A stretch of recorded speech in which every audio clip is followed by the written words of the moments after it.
in the trans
Great. Okay. I, Mayor Sophia Aragon, am calling the regular meeting of the Burien City Council to order on February 6, 2023. The time is 7:01 p.m. This hybrid meeting is being conducted in person at Burien City Council Hall and virtually via Zoom webinar. So please join me for the Pledge of Allegiance. I pledge allegiance to the flag of the United States of America and to the republic for which it stands, one nation, under God, indivisible, with liberty and justice for all. Thank you, everyone. And now I will ask Council Member Mora to please give us the native land and peoples acknowledgement.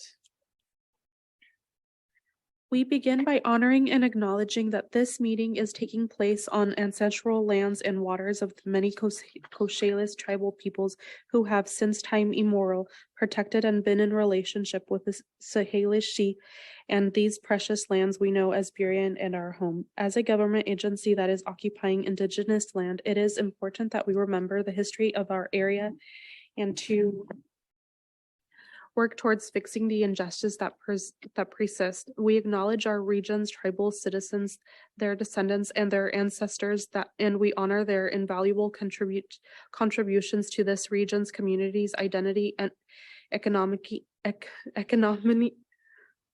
history, culture, and future. Thank you, Councilmember Mora. So now I will ask the clerk to announce interpretation instructions, and please take the roll. Thank you, Madam Mayor. At this time, we are offering Spanish interpretation via Zoom. So for those attending on Zoom to listen to this meeting in Spanish, please select it at the bottom of your screen. And on the next slide shows how to do so on your mobile app. And with that, we'll go into roll call. Mayor Sophia Aragon. Present. Deputy Mayor Kevin Schilling. Councilmember Hugo Garcia. Councilmember Jimmy Mata. Present. Councilmember Sydney Moore. Present. Councilmember Sarah Moore. Present. Councilmember Stephanie Mora. Present. Madam Mayor, 2 are absent.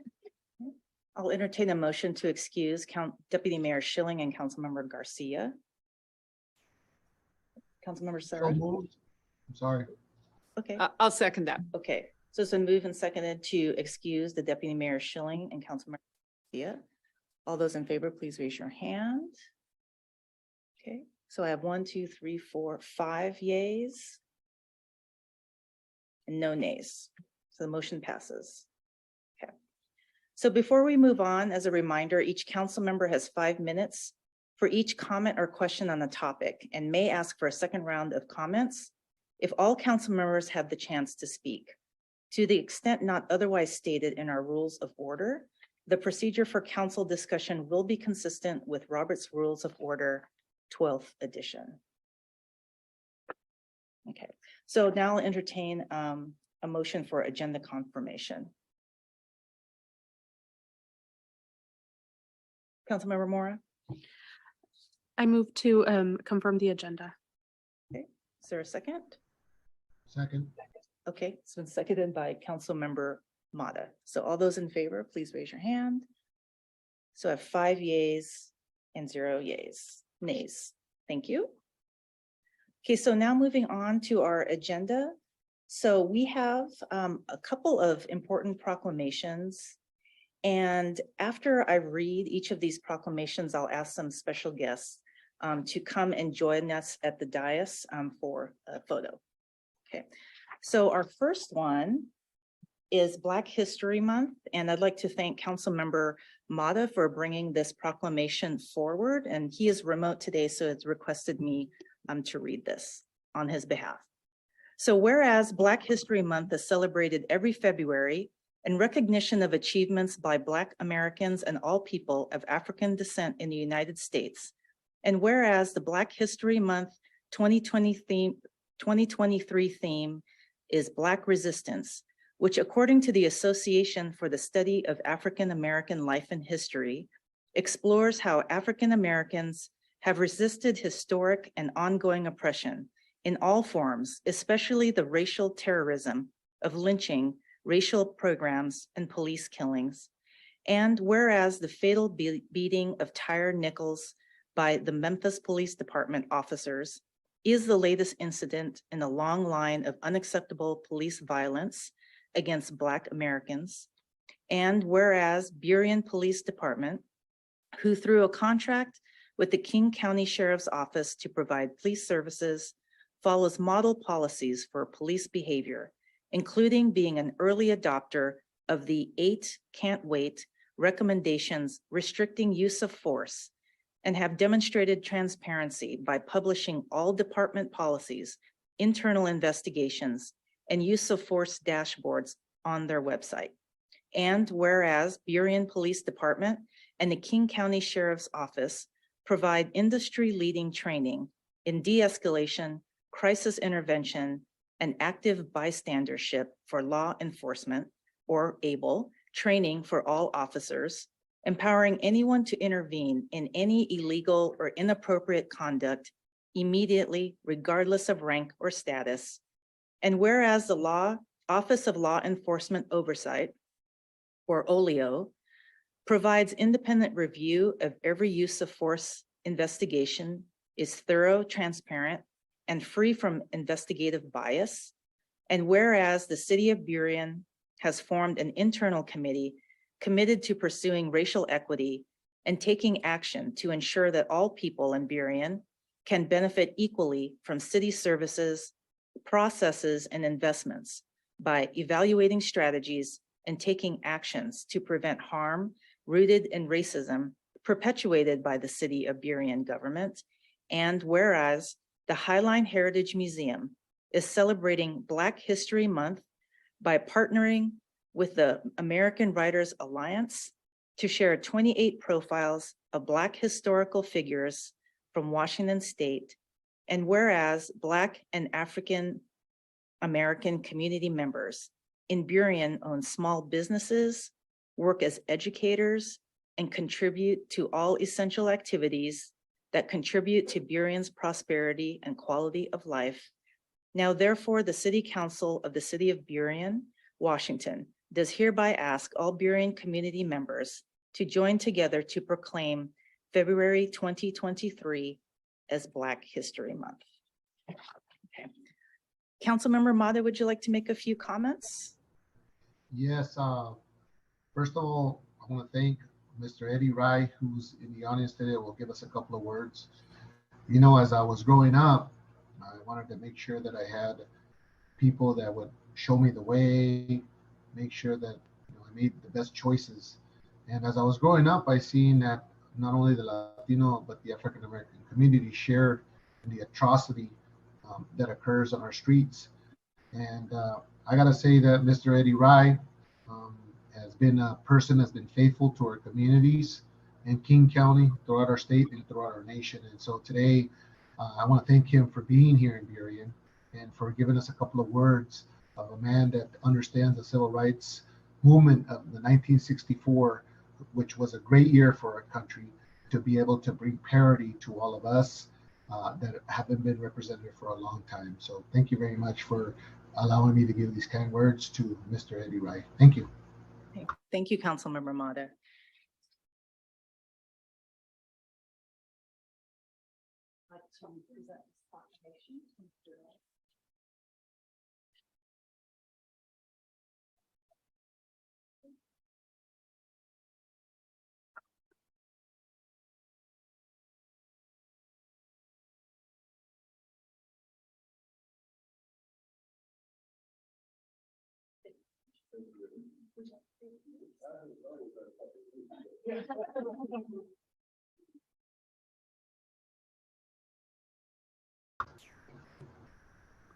Speak on red.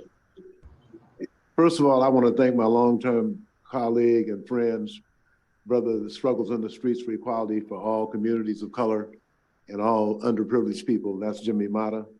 I want to thank Mayor Aragon, council members, the city attorney, the attorney for the city attorney, the clerk, the deputy clerk, and because you guys are the ones that make sure that they look good. So I want to thank you for making them look good. I want to say that Black history in some quarters is called critical race theory. Black history is American history. So I just want to leave you with that. On behalf of the Seattle-Kane County Martin Luther King Jr. Commemoration Committee, I accept this on behalf of all the citizens of Martin Luther King Jr. County, which Burien is in. So thank you very much. And Jimmy Mata, thank you, brother. We appreciate you. And I do want to say that in 1972, I was one of the occupants of the Beacon Hill School 50 years ago, which is now El Centro de la Raza. So I have a long history of working with the Latino Chicano community as well as other communities of color, because back in the 50s and 60s, all we had was each other. So thank you very much. Thank you.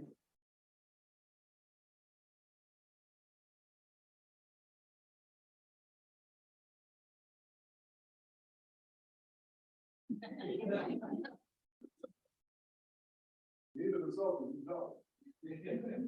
you very much. Thank you, Jeremy.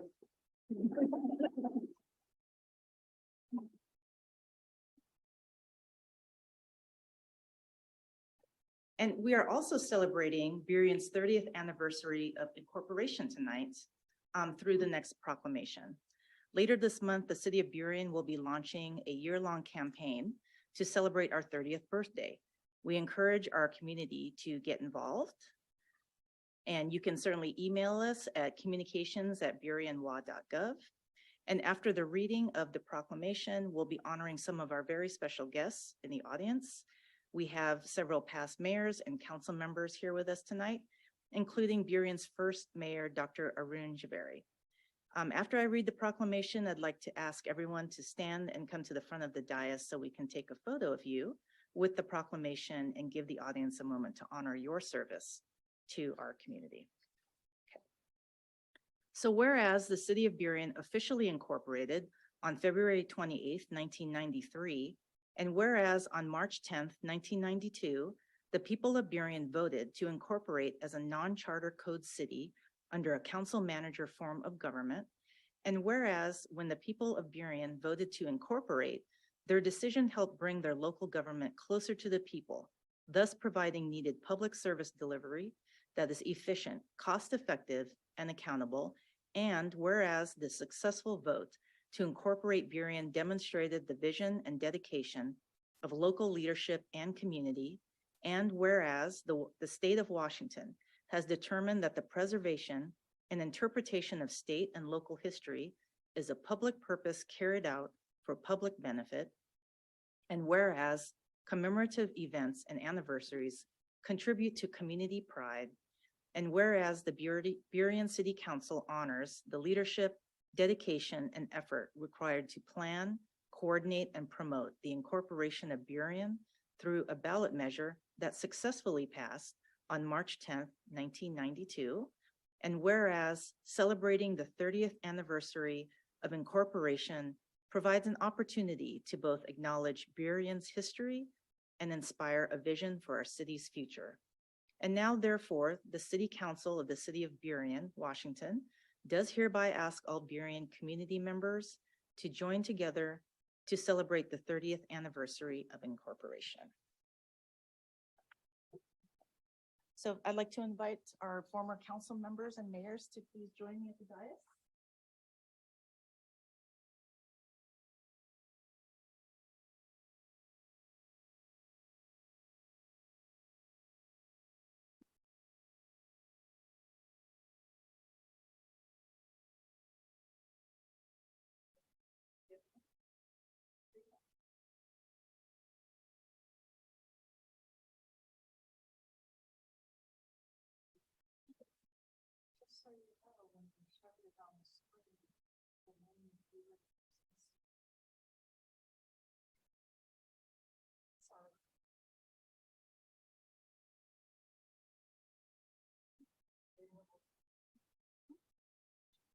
Won't you go? And then I'm going to.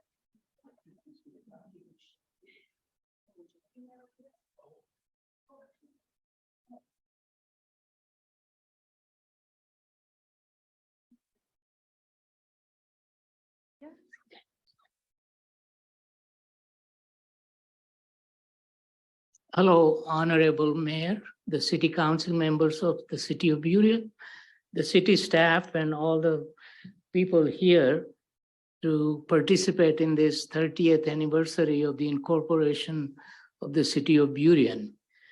I was the first mayor, but before I became an official mayor, I was interim mayor for 9 months, because from the time the incorporation took place on March 10th, 1992, until February 28th of 1993, the city had to go through the legal process of becoming a charter official city. So I was interim mayor for 8 months, and then I was the full mayor, or the city council selected me to be the mayor for the next 6 years. But looking back into the history of 30 years, it's hard to figure out or how to feel where is the time gone by. I still feel like I'm part of the city council here, even though I don't sit at the chair. But my family and I came here in 1967. I was working for the Boeing company on the 747 airplane program. And we bought a house on 152nd and 14th Avenue Southwest. Believe it or not, we have lived in that house for 57 years. So I consider myself an old-time Burien resident, but still young at heart in terms of Burien as a city. And at the time of the incorporation, the population of the city was 28,000, and now it's double. So something must be going good for the city. And I hope that this continues. And I think incorporation every 5 years, reminding our citizens and particularly our children and grandchildren about the history of Burien is very important. And I hope that this tradition continues. Thank you so much.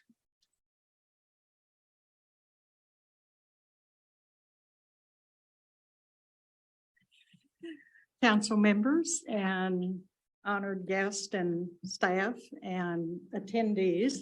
I'm Kitty Milne, and I was honored to serve with Arun on the very first Burien City Council, but was also instrumental in actually helping pass the vote that finally made City of Burien, because they had tried for so many years and were never successful. And I love history. I'm a history buff. And at the time, I thought, this is so exciting. We get to start a brand new city. How exciting is that? And so here we are, 30 years later. And like Arun said, you know, we were small and we've doubled. But we've not only doubled, we've increased the diversity of our city. And that's what's so exciting to me, is to see all of us all together here. And that's the way the United States was created. It was a diversity of people all working together to accomplish things. And it, like Arun said, it's hard to think 30 years have passed and I'm 30 years older. That part I don't like, but I get up in the morning and I think, well, you're only as old as you feel. Do you want to be 30 today or 80? So we're still here. But I do want to say, and you probably don't know this because it's been 30 years, but one of the reasons Burien Incorporated is that they wanted to keep their small town feel. And of course, people our age, a lot of us grew up in farming communities or, you know, had a house with a lawn and whatever. Today's young people don't care as much about that. And so, you know, we see the new buildings going up, which is probably not what we would have wanted back then, but it's appropriate for what's happening today. It's time for Burien to grow and accept that growth. And you're doing a very nice job with making that happen. And we're still a walkable community. And that's what's nice. You can still walk down the street and meet your neighbors or have coffee somewhere. So thank you for preserving that small town feel, but in a bigger way. So thank you for honoring us. We look forward to whatever you're going to do and hope we can make as many events as possible. So thank you.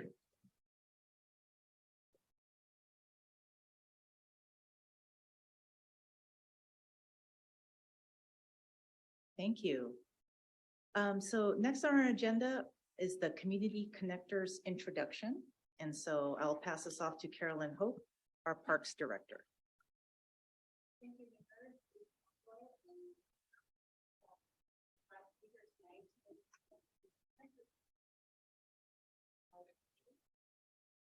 Carolyn, can you please turn your mic on? Your mic, please. Is it?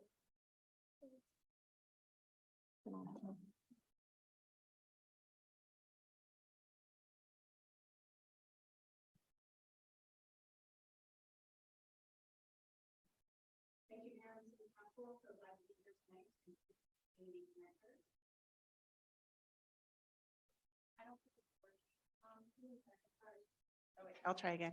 Is it working now? Okay, all right. Third try.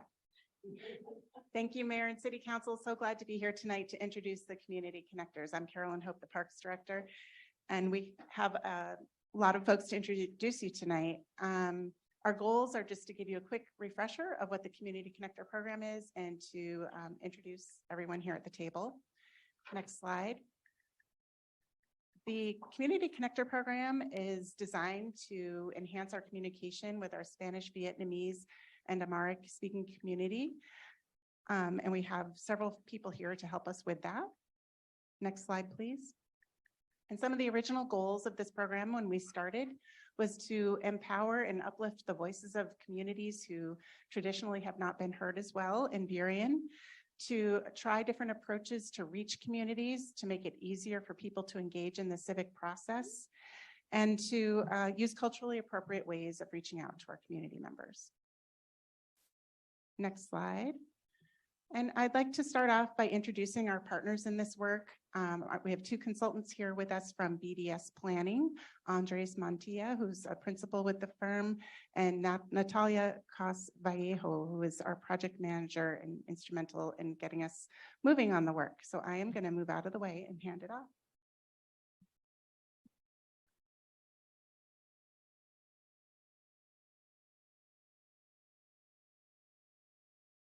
Good evening. Andres Mantilla. I am a principal partner with BDS Planning. We are a firm out of here locally, and we are really thrilled to partner with the City of Burien to do this program and launch this program and be here with the connectors today. We worked with community organizations, social media, and different outlets, local ethnic media outlets, a lot of word of mouth to advertise this program, to make sure that we were getting applicants and understanding their connection to Burien, understanding their story, understanding why they were passionate about community engagement. And here today, we are thrilled to let you meet them and know a little bit about their story. Thank you. I'm Natalia Cos Vallejo with BDS Planning and Design. We've also taken several months to onboard the connectors, and I just want to say a couple words about that. We've really had the pleasure of working with many members of the city staff. Some of them are here tonight.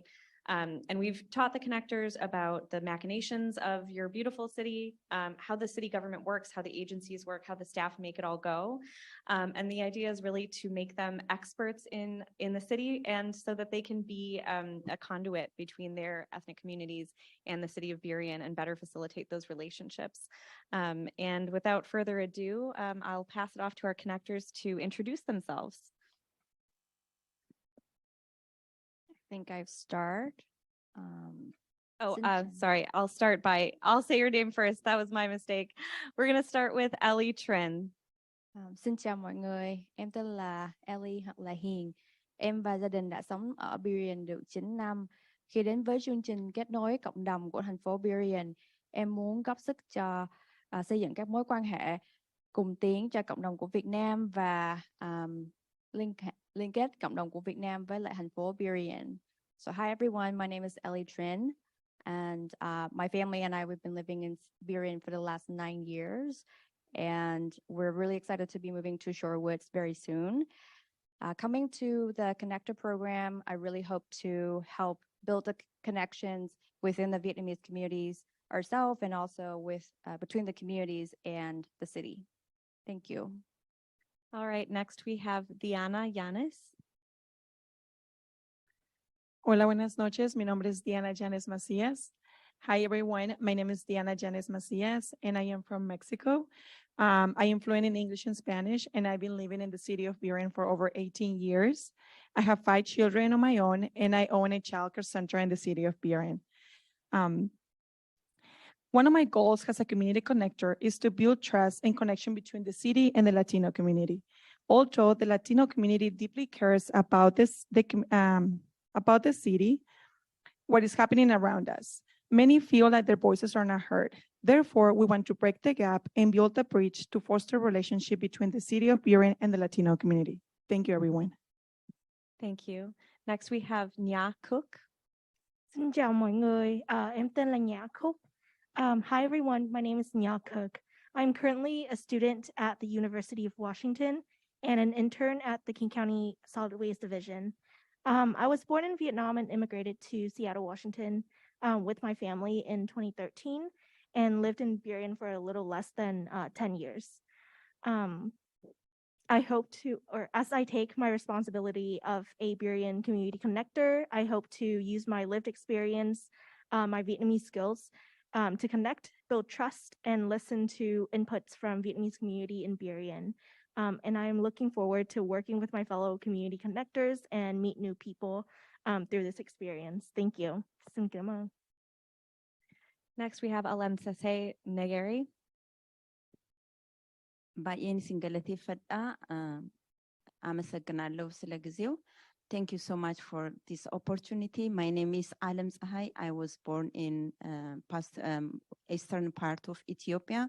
Currently, I'm working in Harborview as a mental health specialist, and I speak Oromo, Amharic, and English. I moved to Seattle since 2010, and I like Burien, and here I am connected with city government to connect my community, mostly my Oromo community and Amharic, Ethiopian community. And Burien is beautiful place to live and call home. Thank you so much. Galatoma. Thank you.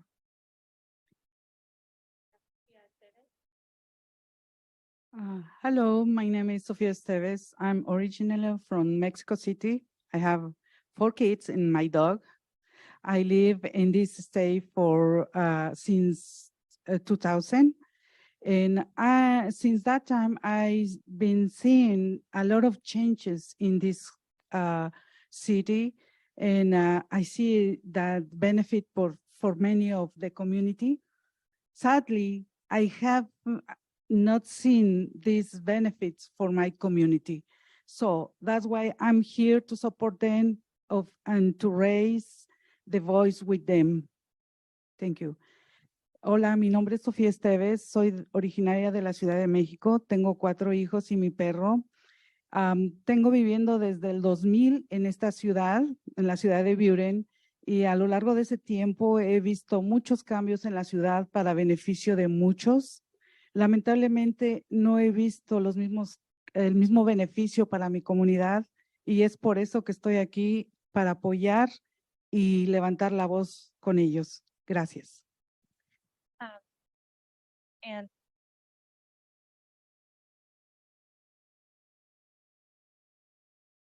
And lastly, we have one last community connector who sadly she's not here in person with us today because she's in Ethiopia at the moment. Her name is Mesti Kasa. She was born and raised in East Gojam, Ethiopia. She moved to the US 3 years ago and has lived in the Puget Sound ever since. She's working as a case manager at a local agency that helps immigrant families like her own with housing and other human services needs. She's passionate about making Burien an even more vibrant city, and she's sorry she couldn't be here in person today. So we're very excited for you to meet the connectors. We have 6 connectors speaking 7 languages, And we're thrilled to continue to develop the program and to hopefully grow to other languages and communities in Burien soon. Thank you.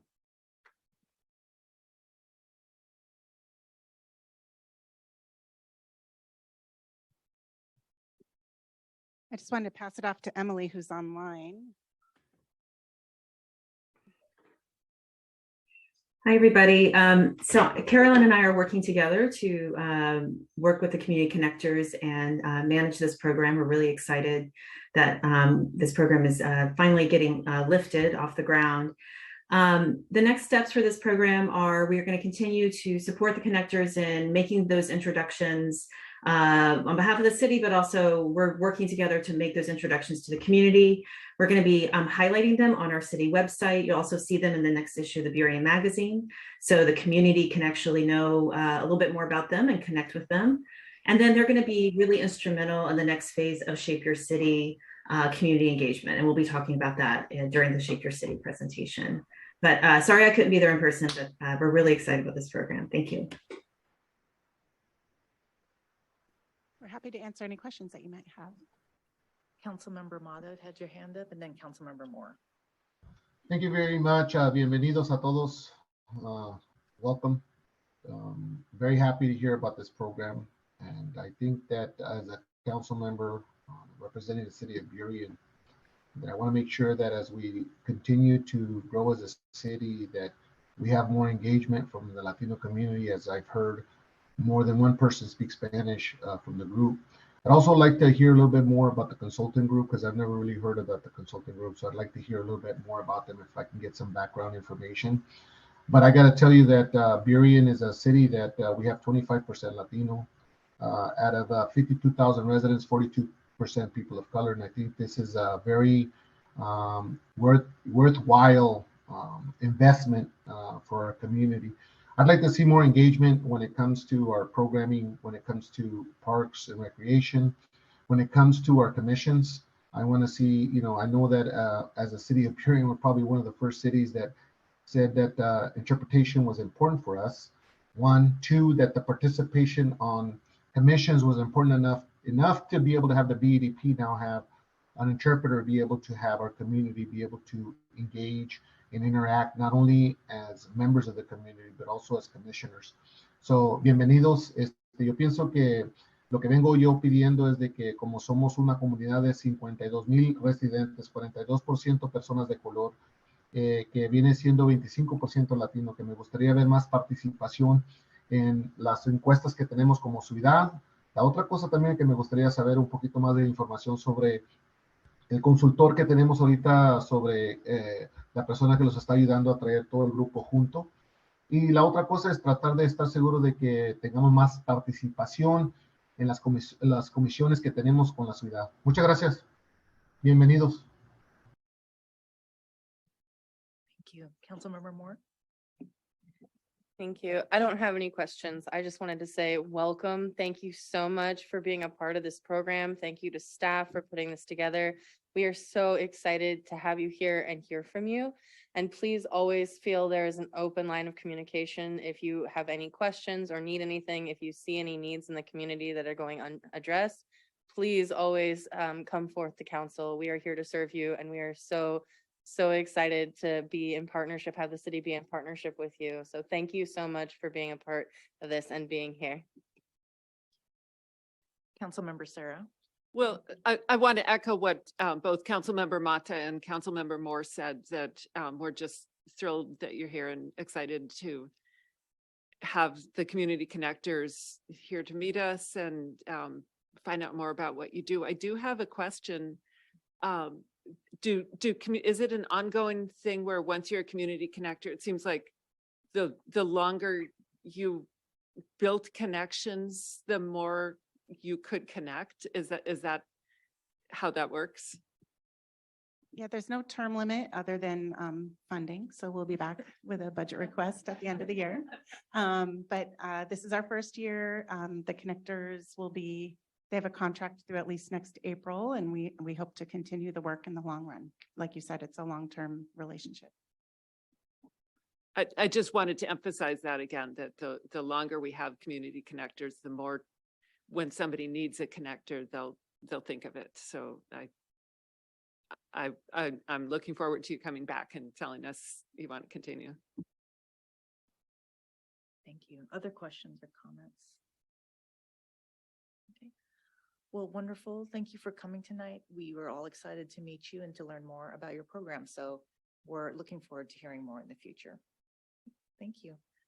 Right. And thank you, Mr. Matuya. Nice to see you. All right. Okay, next we have council reports. Any council members have items to report? Okay. Oh, Councilmember Sarah. It's not exactly a report, but I just want to give a shout out to the Parks Department for I live near Southern Heights Park, and there were a lot of dead and dying cottonwood trees that were starting to pose risk to the community, and they have been removed so that they're not hanging over people's heads anymore. And I miss them as trees, but I really don't miss them as trees that were past their prime. So thank you. Okay, any other reports? Okay, next we have the city manager's report. Sorry, Mayor. Councilmember Mata, go ahead. Thank you very much. So I want to speak tonight as the frustration of small businesses in our community. You know, first of all, I want to thank the Burien Police Department for risking their lives every day in our community.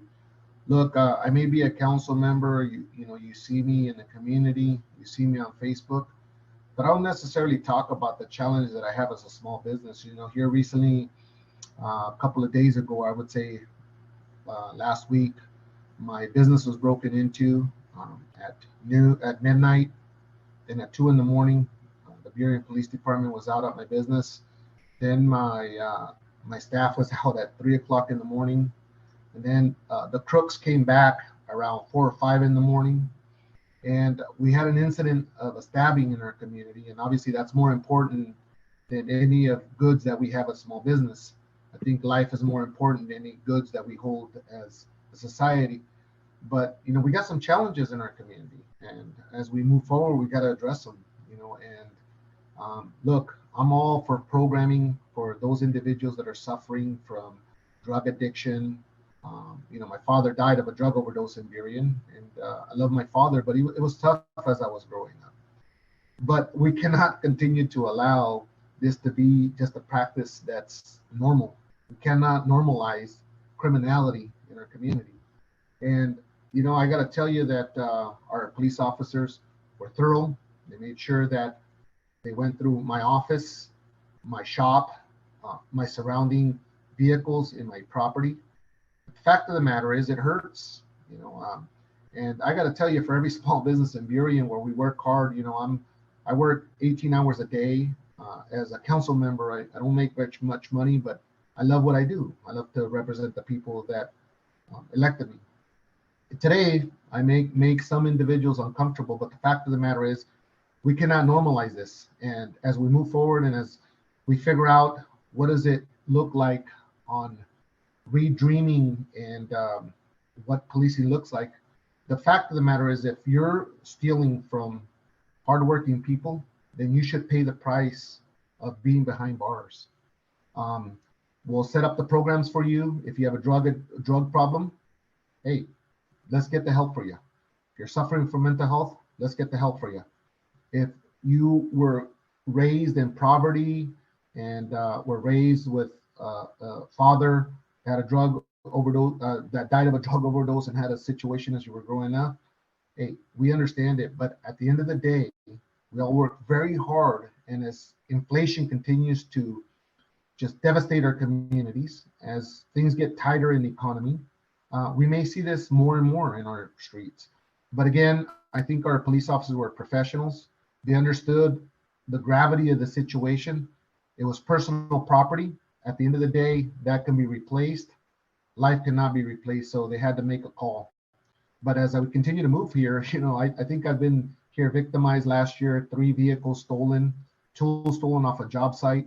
As a small business, I've spent $15,000 last year. This year, I don't know yet what it looks like. I got to tell you, it's February. We've lost some losses now at our business. I can't continue to hit our insurance policy because our premiums go up. And so I know what's occurring in our community with our small businesses. I feel you. I'm not deaf. I'm not blind.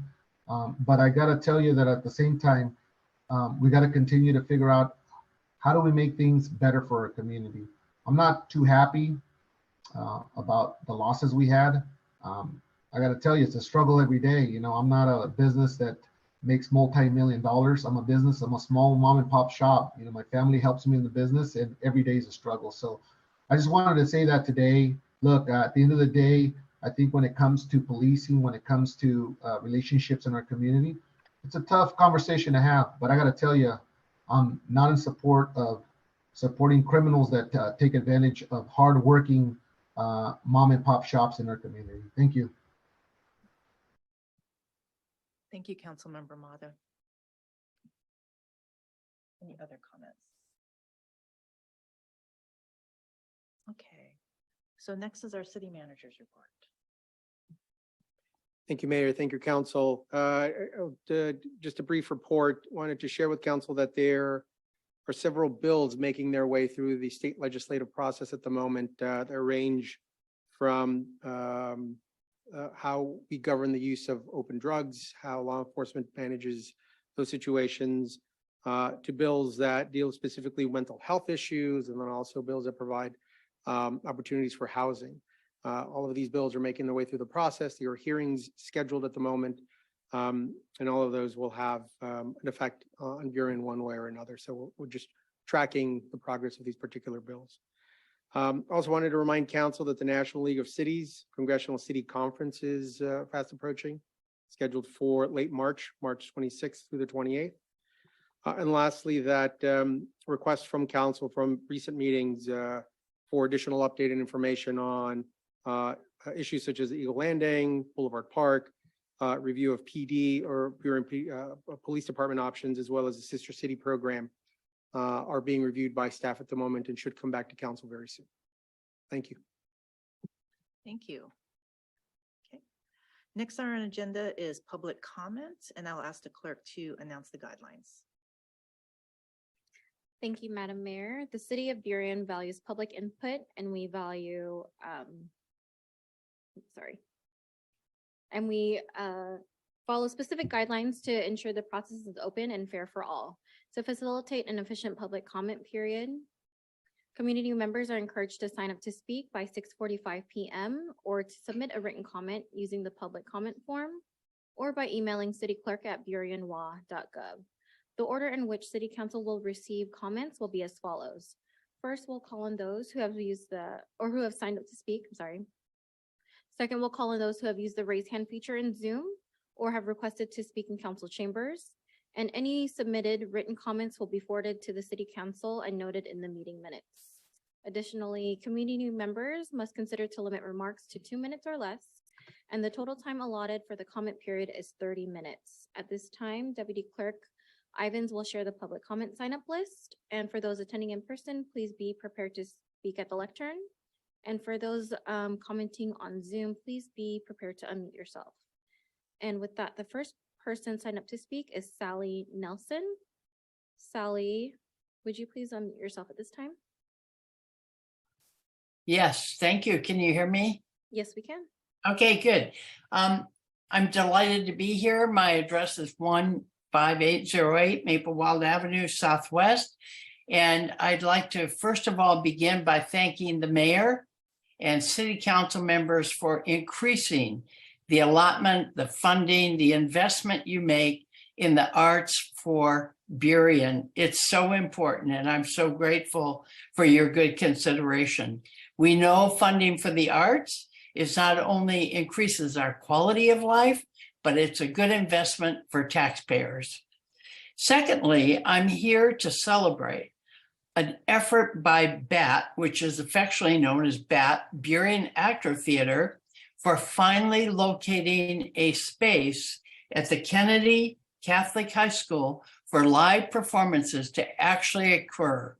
We have been missing that opportunity since COVID, and we've been doing things online. So please come to our first performance opening this Friday night at Kennedy Catholic High School at 140 South 140th Street. On Friday and Saturday nights, we'll be performing at 8 p.m. on Sunday at 2 p.m. We will continue performing until March 5th. So please come and join us. We're so excited. Our first play is a romantic comedy called On the Market. So thank you, Burien City Council, for your adequate funding. And please, friends, neighbors, council members, mayor, please come and help us celebrate 43 years we have been in Burien, and we continue to want to stay here. So we're grateful to the Kennedy Catholic High School and to all of you who helped support us all these years. Take care. Bye now. Thank you. The next person we have signed up to speak is John White.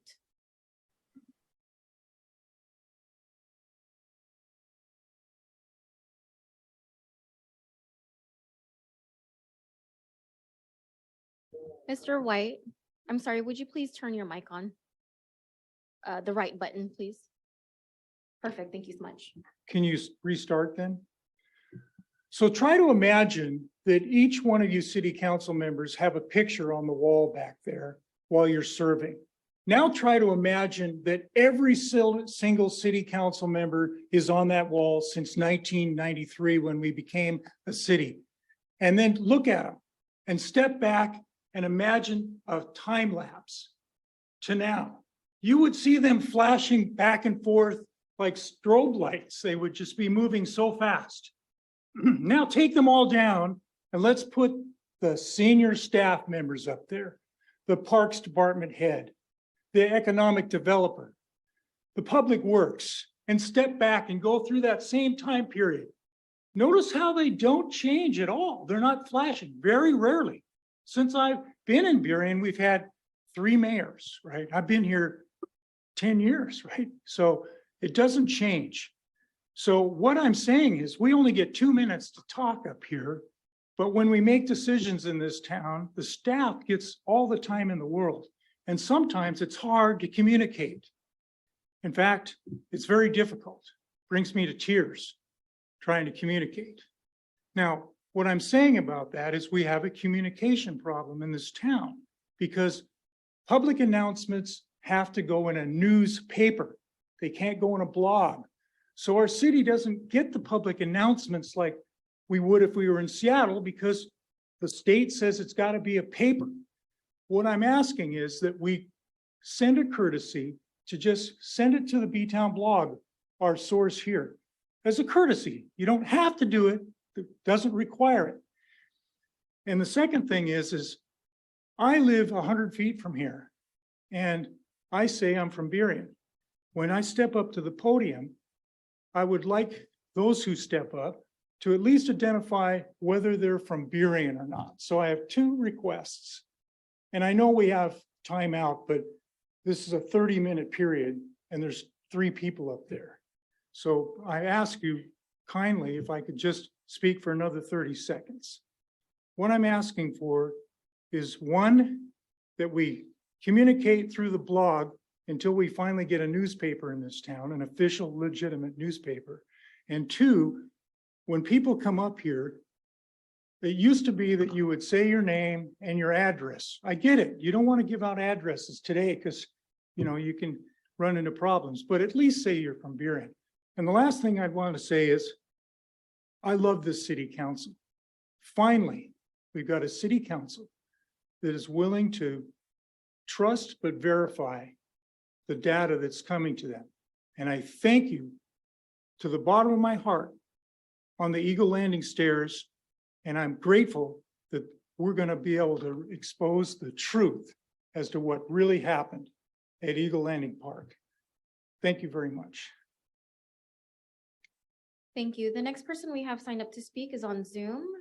Paul Gould, if you'd please unmute yourself at this time. Good evening. Yes, this is Paul Gould. I live in Gregory Heights. And I guess a couple things first. Preliminarily, I do want to emphasize my support for Jimmy Mata and his issue. That's very heartfelt.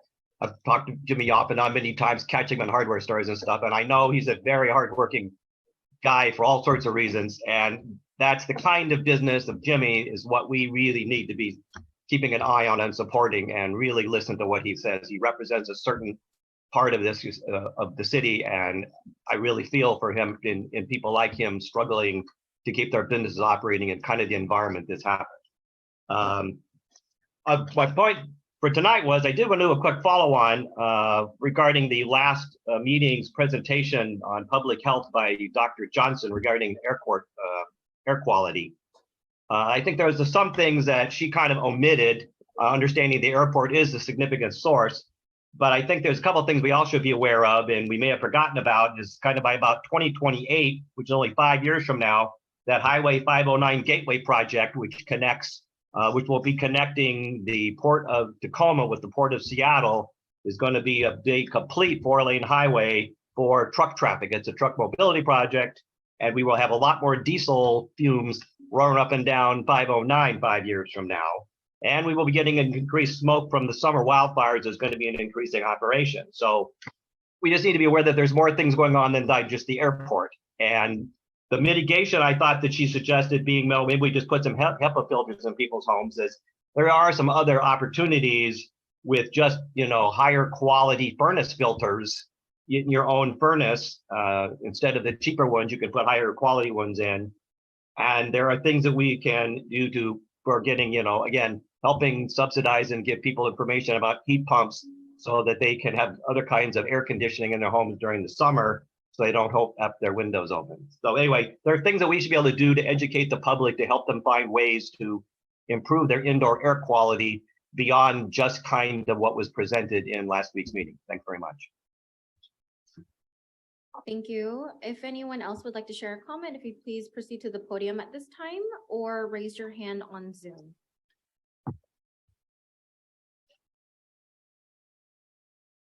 Madam Mayor, it does not look like anyone else would like to share a comment at this time.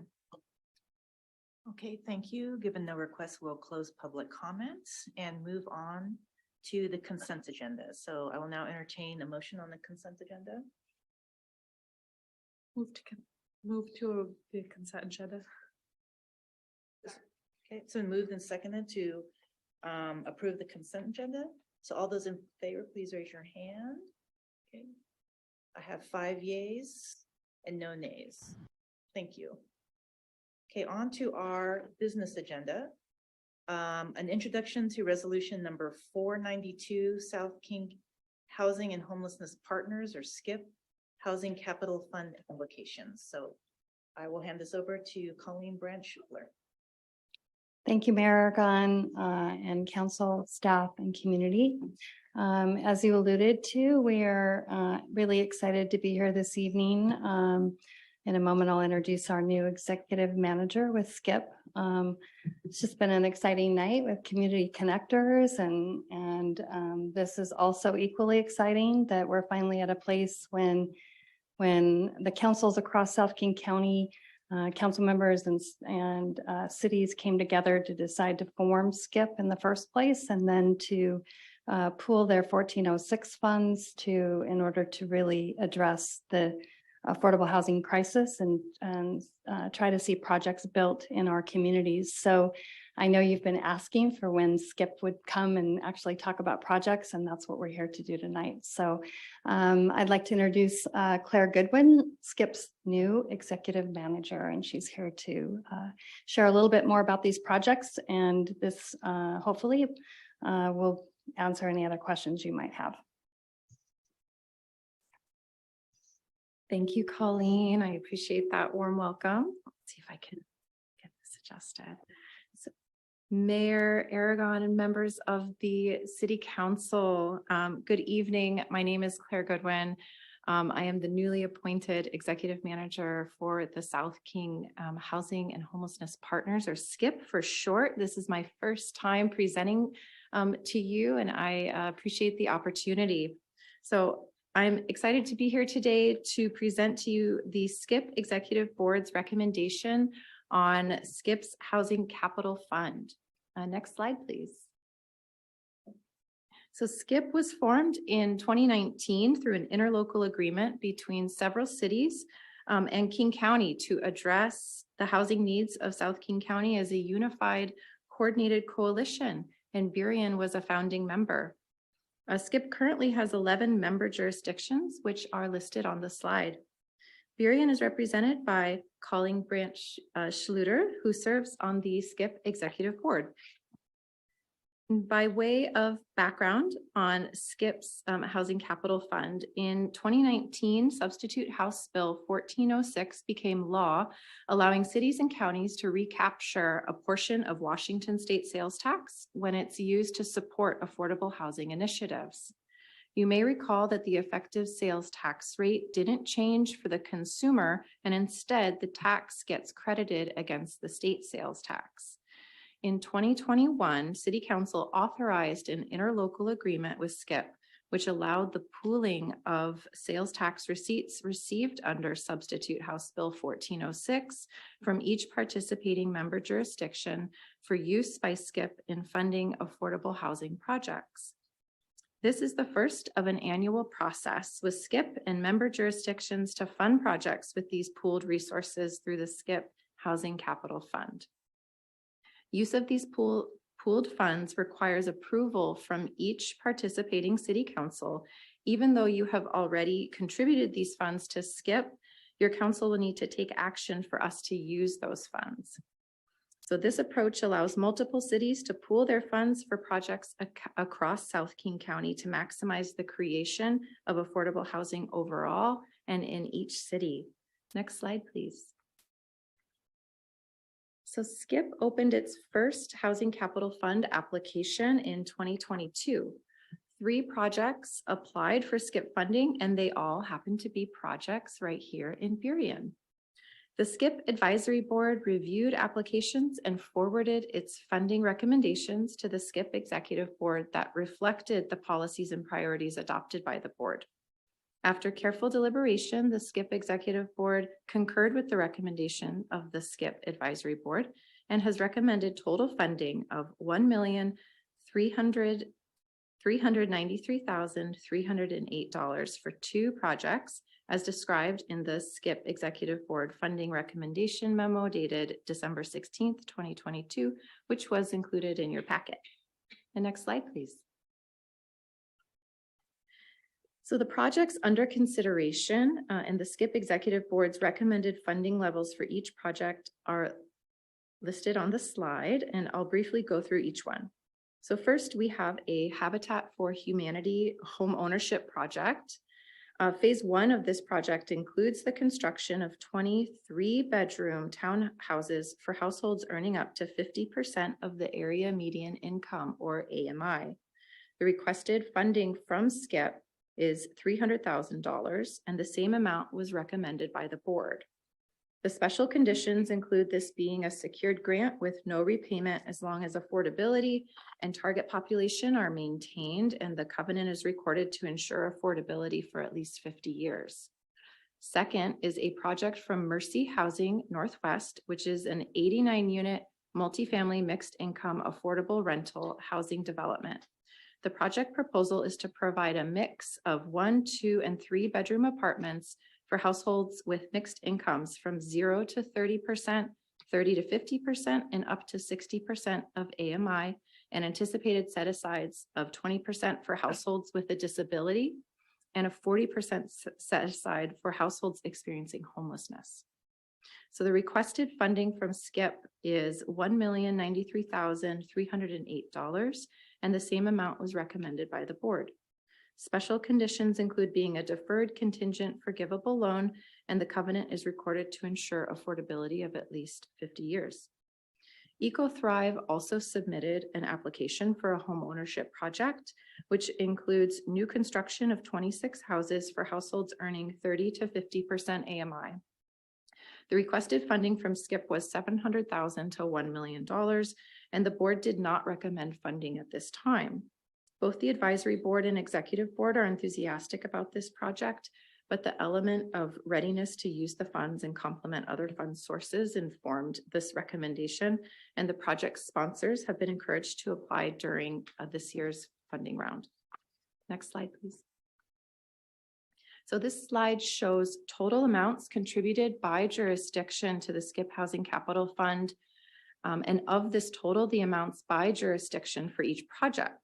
You will also see the unallocated amount by jurisdiction to be used in future funding years, and that's the far right column. We are seeking authorization from City Council to allocate the two amounts listed for both of these projects under your city in alignment with the Executive Board's recommendations.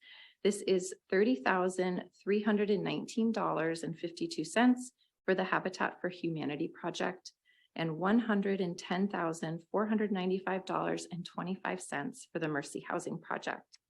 In conclusion, we are looking for your support to authorize the allocation of $140,814.77 from the city's contribution to the Skip Housing Capital Fund to finance the two affordable housing projects we talked about tonight per our interlocal agreement requirements. And with that, I am happy to take any questions you may have. Councilmember Moore. First, I want to say thank you so much, Colleen and Claire, for this wonderful presentation. I also want to say thank you to all the cities who have pooled their funds with us with SKIP. It is incredibly exciting to have funding pooled from our community for across South King County and have it targeted here at affordable housing in Burien. So I'm just thrilled with this, and I am very happy to make a motion. I move to place this item on the consent agenda of the next regular meeting. Is there a second? It's been moved and seconded. Councilmember Mata. Was there a second on that motion? Yes, there was. Okay, perfect. Thank you. Is the maker of the motion going to speak on the motion? Would you like to say more, Councilmember Moore? I think I've said enough. We all know the importance of affordable housing in our community. That's why our city has joined SKIP. This is a pretty easy thing for me to assume that we can move forward on. So I'll leave it at that for now. Councilmember Mata, did you have additional comments? Thank you. Thank you very much for being present today. You know, I think that the word homeless is really used very loosely. You know, my mom and my uncle and a lot of my other relatives are farm workers in the United States. And, you know, doing some, you know, research, we got 140 to 210,000 farm workers that are homeless. And I also understand that as the population starts aging, you know, I think that Washington State has been on the map because of farm workers. And then we became aviation economy, and now we're a tech economy. As time has gone by, I just don't hear how we're helping our elderly homeless. You know, my uncle worked as a fisherman in Alaska for many years, my mom as a farm worker.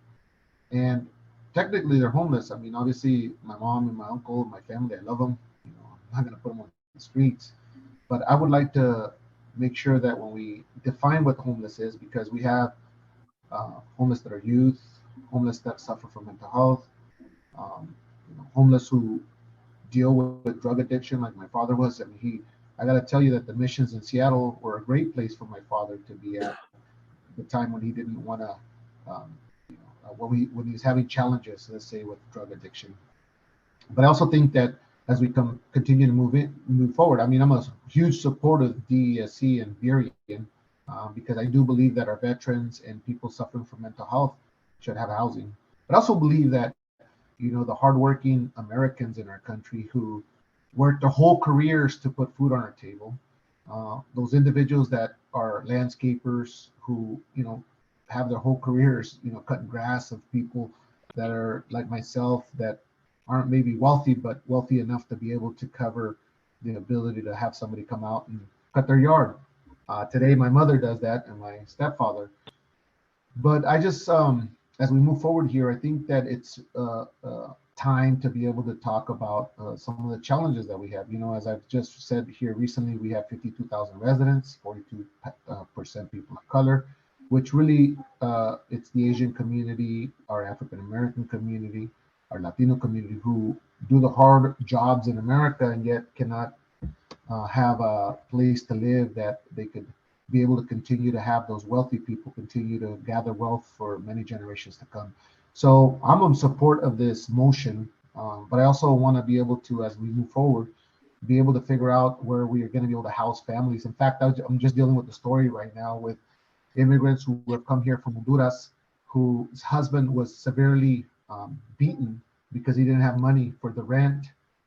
The wife and child was raped at the border, and yet we cannot find housing for them. And so I do believe that we need to continue to invest resources in finding homes for everybody, but also making sure that we have a good balance in our community. So with that, thank you very much. I appreciate the advocacy that you continue to do for those people in need of housing that's affordable. Appreciate that. Thank you. Thank you. Any other discussion? Councilmember Sarah? Thank you so much for the presentation. And I want to say I read my council packet notes from Skip 3 times. The first time I said, what, are they all in Burien? Is she giving a report just like this in all 11 contributing cities where she's telling them which projects they have? And I was curious if you're hearing rumblings of applications in other parts of the Skip cities, and if you have thoughts on why Burien was representing really strongly. And I think having volunteered in the severe weather shelter and volunteering in an ongoing in the hospitality house shelter, I feel like communities each need to have some pieces in order to address housing, permanent housing, as well as temporary shelter until people can find housing. So I wanted to just see if you had any insight into why Burien, although that said, I'm very supportive of the funding. So thank you. Yeah, thank you, Councilmember Moore. So to answer your question of why Burien, so the 2 of the 3 projects that applied and one that is being recommended for funding were part of the affordable housing demonstration project. So my understanding is initially that was the attraction of these developers. So and also in terms of why not maybe other projects, I think it's just a matter of timing of when you know, the applicants were ready to move forward and had a project that was you know, the details were crafted enough and they were ready to move forward with the financing. In terms of the next round of funding, that would be coming out later this year.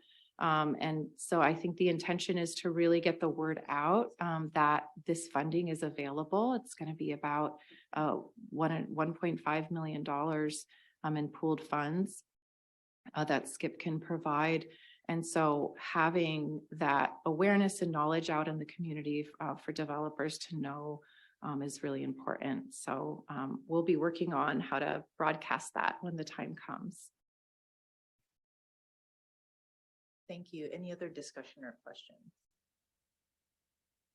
Okay, so we have a motion on the table to approve resolution number 492 and to place this item on the consent agenda of the next regular meeting. So all those in favor, please raise your hand. I have 3 yays. And is Councilmember Mata off the screen? He is still on. Okay, I can't see his vote. Any nays? Okay, I have 1 nay from here. Councilmember Mata, how do you vote?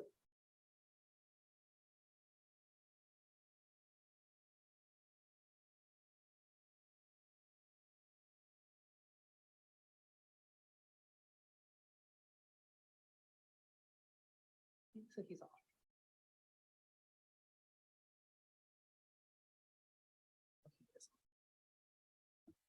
Councilmember Mata, are you online still? I do see that you're on. Sorry about that. I lost connection here for a minute. How do you vote, Councilmember Mata? Aye. Okay. So the motion passes with 4 yeas and 1 nay. Okay, thank you. All right, so next item, Shape Your City, summary of the 2022 community engagement efforts. And back to Carolyn Hope.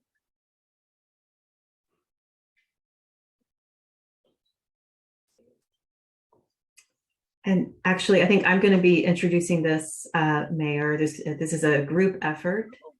Sorry, Emily. That's okay. I can't see who else. I can't see if they're still sort of settling in the room. I can wait if folks are, or I can get started. I think you're good to go. Okay, thank you, Mayor. Good evening, Council. We're here tonight to provide an update on Shape Your City, the coordinated planning effort that we began last year and will be working on for the next through 2024 to reimagine the long-term future of our city. Next slide, please.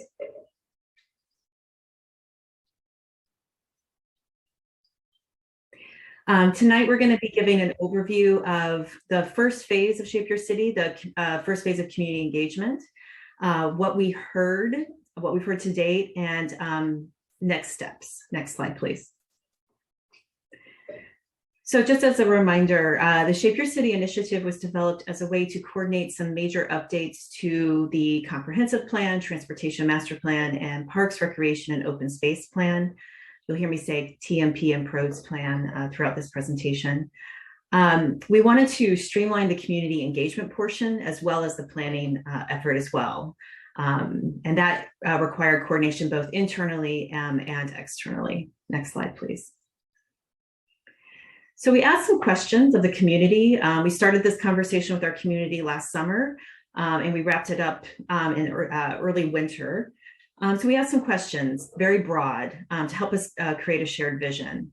So the questions were, what do you wish for your city, street, or neighborhood? How can we improve infrastructure like roads and public buildings? How will we play and stay healthy? What type of businesses and jobs do you want to see in Burien? What types of housing do we need? And what will the character of Burien be? Next slide, please. Our goals for this first phase, sorry, next slide. Our goals for this first phase of community engagement really focused on raising awareness of just the planning process in general and inspiring our community and key stakeholders to get involved. It was also sort of establishing some methods as well, which we'll talk about more in a minute. We wanted to create some feeling among our community and also other key stakeholders that their voices were being heard throughout this process, with the ultimate result that the final plans are responsive to community priorities and needs. Next slide, please. So we used several different methods during this first phase, and this includes some city-sponsored workshops, both online and in person. That includes some mini workshops at the community center where we set them up at the same time as some popular recreation classes so that we could intercept folks coming in and out of those classes. We tabled at community events like the Farmers Market, B-Town Fiesta, Boulevard Park Block Party, several Music in the Park events, and also Welcoming Burien. Next slide, please. And we had an online workshop as well. We also tabled at back to school events. I think we were at 4 to 5 back to school events. We attended some after school programs, talking to some teens. And then our community connectors who were being onboarded at this time. We were still in the recruitment phase of the Community Connectors program when all of this community engagement was happening.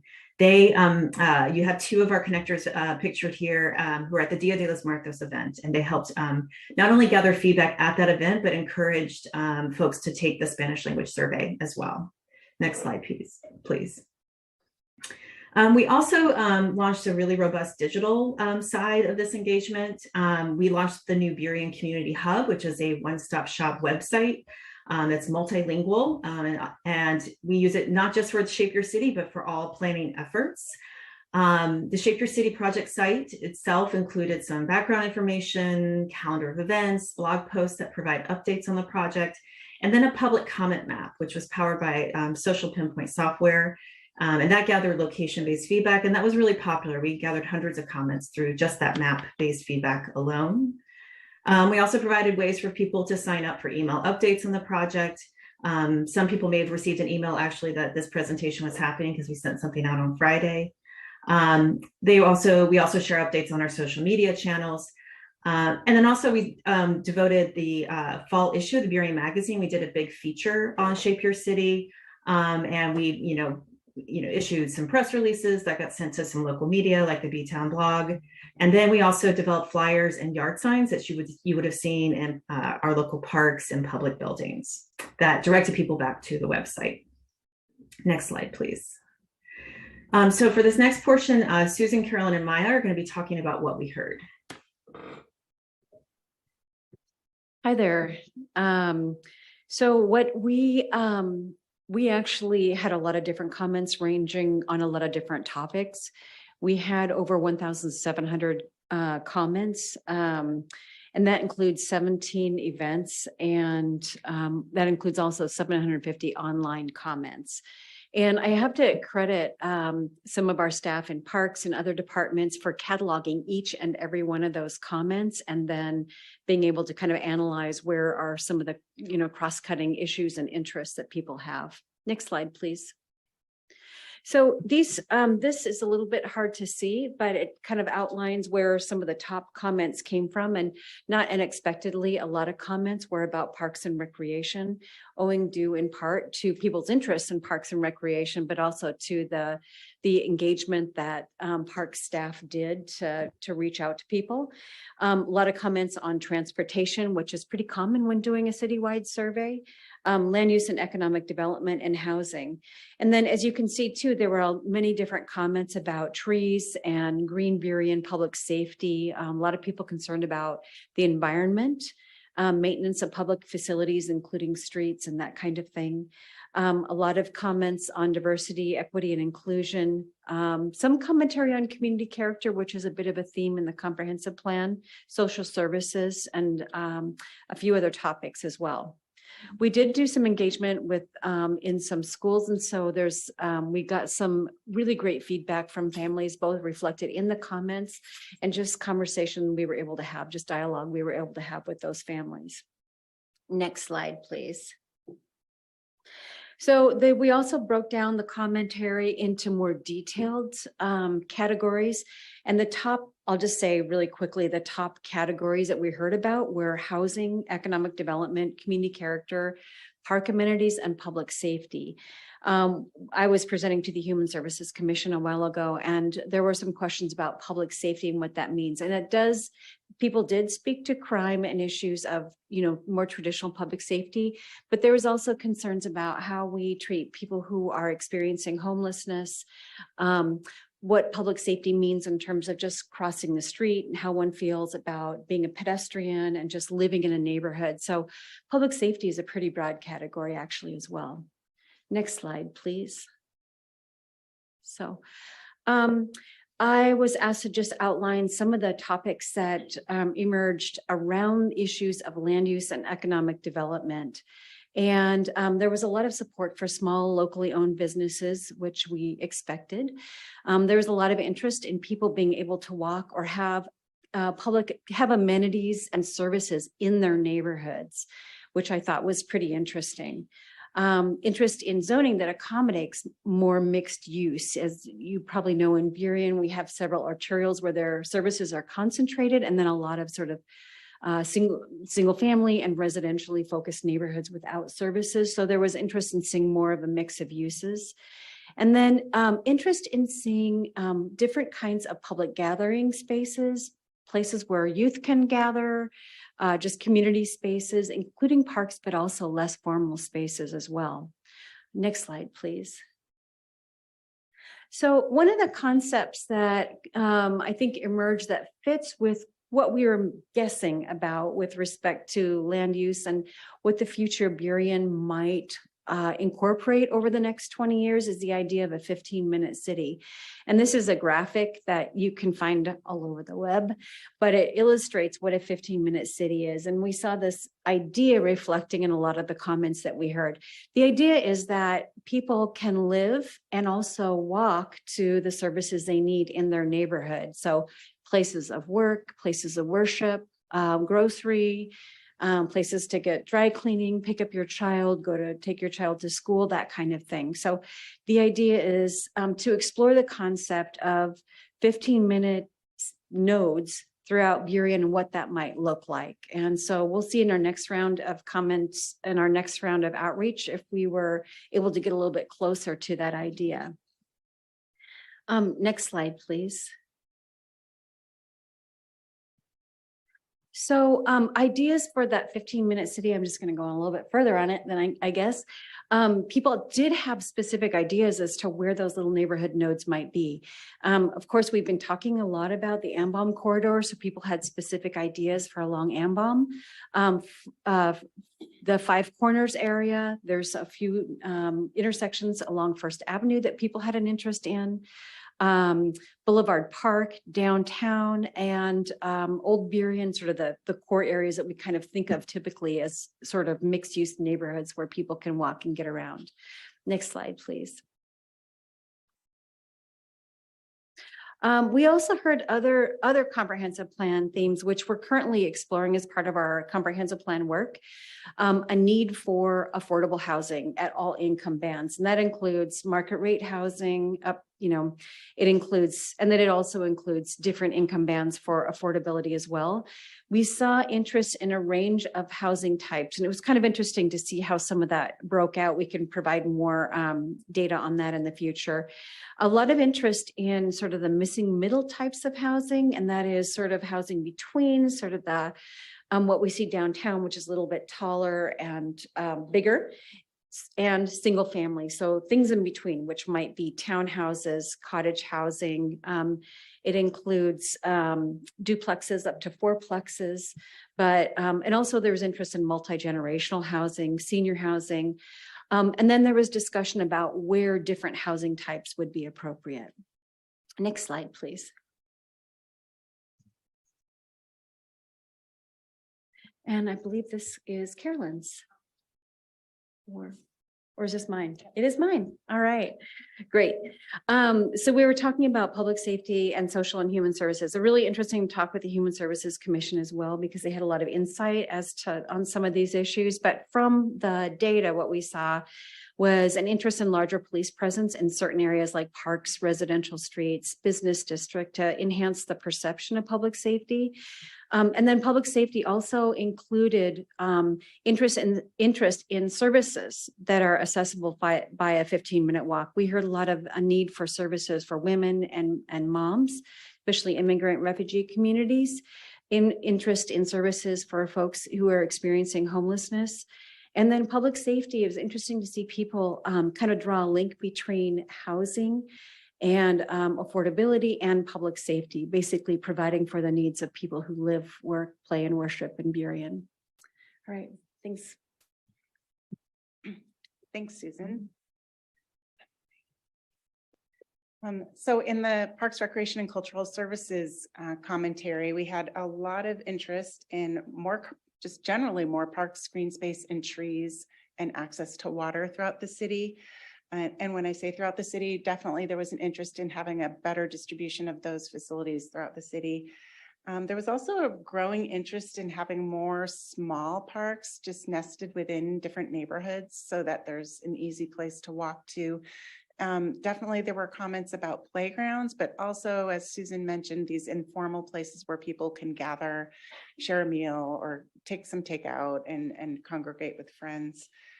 There were some very interesting comments with specific recommendations on how to connect trails through the city to connect parks together and get people from one point to another of interest. So we'll be exploring those more. Next slide, please. A few comments on recreation and new facilities. For recreation programming, there's an interest in more free programming for after school, including some sports leagues. after having some more affordable programming, just always can't have enough of that, and having some programs embedded in the neighborhoods. For facilities, and there's an interest in splash pads, a pool, and active community center with more fitness amenities, and a theater or performing arts center. Next slide, please. And this slide talks about amenities that people would like to have more of, or new facilities within parks. So this is a wide variety of things that we'll continue to test in the next round of engagement, from restrooms in parks to gardens with pollinators, more playgrounds and ball fields, dog parks, a wide variety of things. On the next slide, we started to see some themes emerge around certain parks throughout the city that we will continue to test in phase 2 with the community. For the annex, there were a lot of ideas, from new trees, a walking path, tennis courts, play equipment, updates to the skate park, adding restrooms. In Boulevard Park, we didn't have that many comments, but there were a couple related to acquiring the local bank as an indoor recreation place, maybe acquiring the golf course as a large outdoor space. And then there were ideas in Chelsea to more activate that park more and provide more amenities to the community, including a spray park, walking paths, and more trees. And there's ongoing interest in activating and providing better access to Salmon Creek Ravine through more parking, trailhead amenities, improving the trails, and so forth. In this last, next slide, please. In this last round of outreach, we did receive some comments on public art, but also last year we spent a lot of time with the Arts Commission, and our arts staff did some engagement work about a long-range public art plan. And I wanted to summarize some of that with you here tonight, because we'll be going out and engaging the community on this in phase 2 of Shape Your City. So some of the things that emerged were places where people would like to see public art in the future, and they're listed here in bullet form, but parks and streetscapes, civic buildings, and expanding our public art connection into the neighborhoods. Right now, most of it is in the downtown core. We also saw some themes about where, the themes of which we would want to see in public art. So there was a strong connection to celebrating our diversity and the cultures of people who live in Burien, and telling the history of our city. We also want to go out and confirm what types of public art people want to see, whether they're large permanent works or small temporary things that you encounter through a walk through the city, expanding our mural collection, or exploring different kinds of art like interactive art and so forth. And on the next slide, we'll also be continuing to investigate whether the types of artists that people want us to hire through the public art program. There's been a strong interest in hiring local artists and emerging artists, and just testing to make sure that's still the case. And then also there's a large opportunity to enhance the public art collection through our existing properties, which are primarily parks. So finding out where people would like to prioritize parks in the public art process. And that's all I have. I will pass it on to Maya. Similar to the other plans, the Transportation Master Plan will provide framework for investments over the next 20 years. So it's essential that it reflects the comments we received, and we've drafted some visions that are seen on the screen here that emphasize the general desire to be able to travel safely using many different modes of travel, and to have a well-connected and maintained system. I'm gonna go ahead and read that vision. It says, people get around Burien safely and comfortably by walking, biking, rolling, riding transit, or driving. Transportation assets, including streets, sidewalks, bike facilities, and trails, are well-maintained, connected, and vibrant community spaces that enrich public life, health, and the environment. Transportation decisions are made equitably to prioritize investments for those who have the least access. And on the next slide, I'll review some of the themes we heard in this outreach. We did receive hundreds of comments related to transportation, and those were really spread across the city, but the major themes included safety, especially walking. And people want well-maintained sidewalks and they want good lighting. They want sidewalks and safe crossings to schools and to transit stops and to grocery stores. They also want us to provide modal options in residential neighborhoods so that they can either bus or walk or cycle in their residential neighborhoods. They've asked that we provide access from neighborhoods to regional trails through sidewalks and better wayfinding signage. And then on the right side of the screen are some of the things specific to walking and biking. But I also want to point out that throughout the city, there was a lot of talk about access to transit and having better transit options in the city. So those are things I think we really need to look to focusing on and improving our bus and other transit services. While comments were received everywhere, we had a particular interest in downtown, not too surprisingly, but also the Southwest 160th corridor, Ambom corridor, and quite a few people in kind of the general Hazel Valley Elementary area, 130th, 132nd, kind of between Ambom and to the east. There was a unusual amount of comments from that area, so we'll be looking at improvements there. So using this information, we're going to begin to develop types of projects and ideas for where those could be located throughout the city.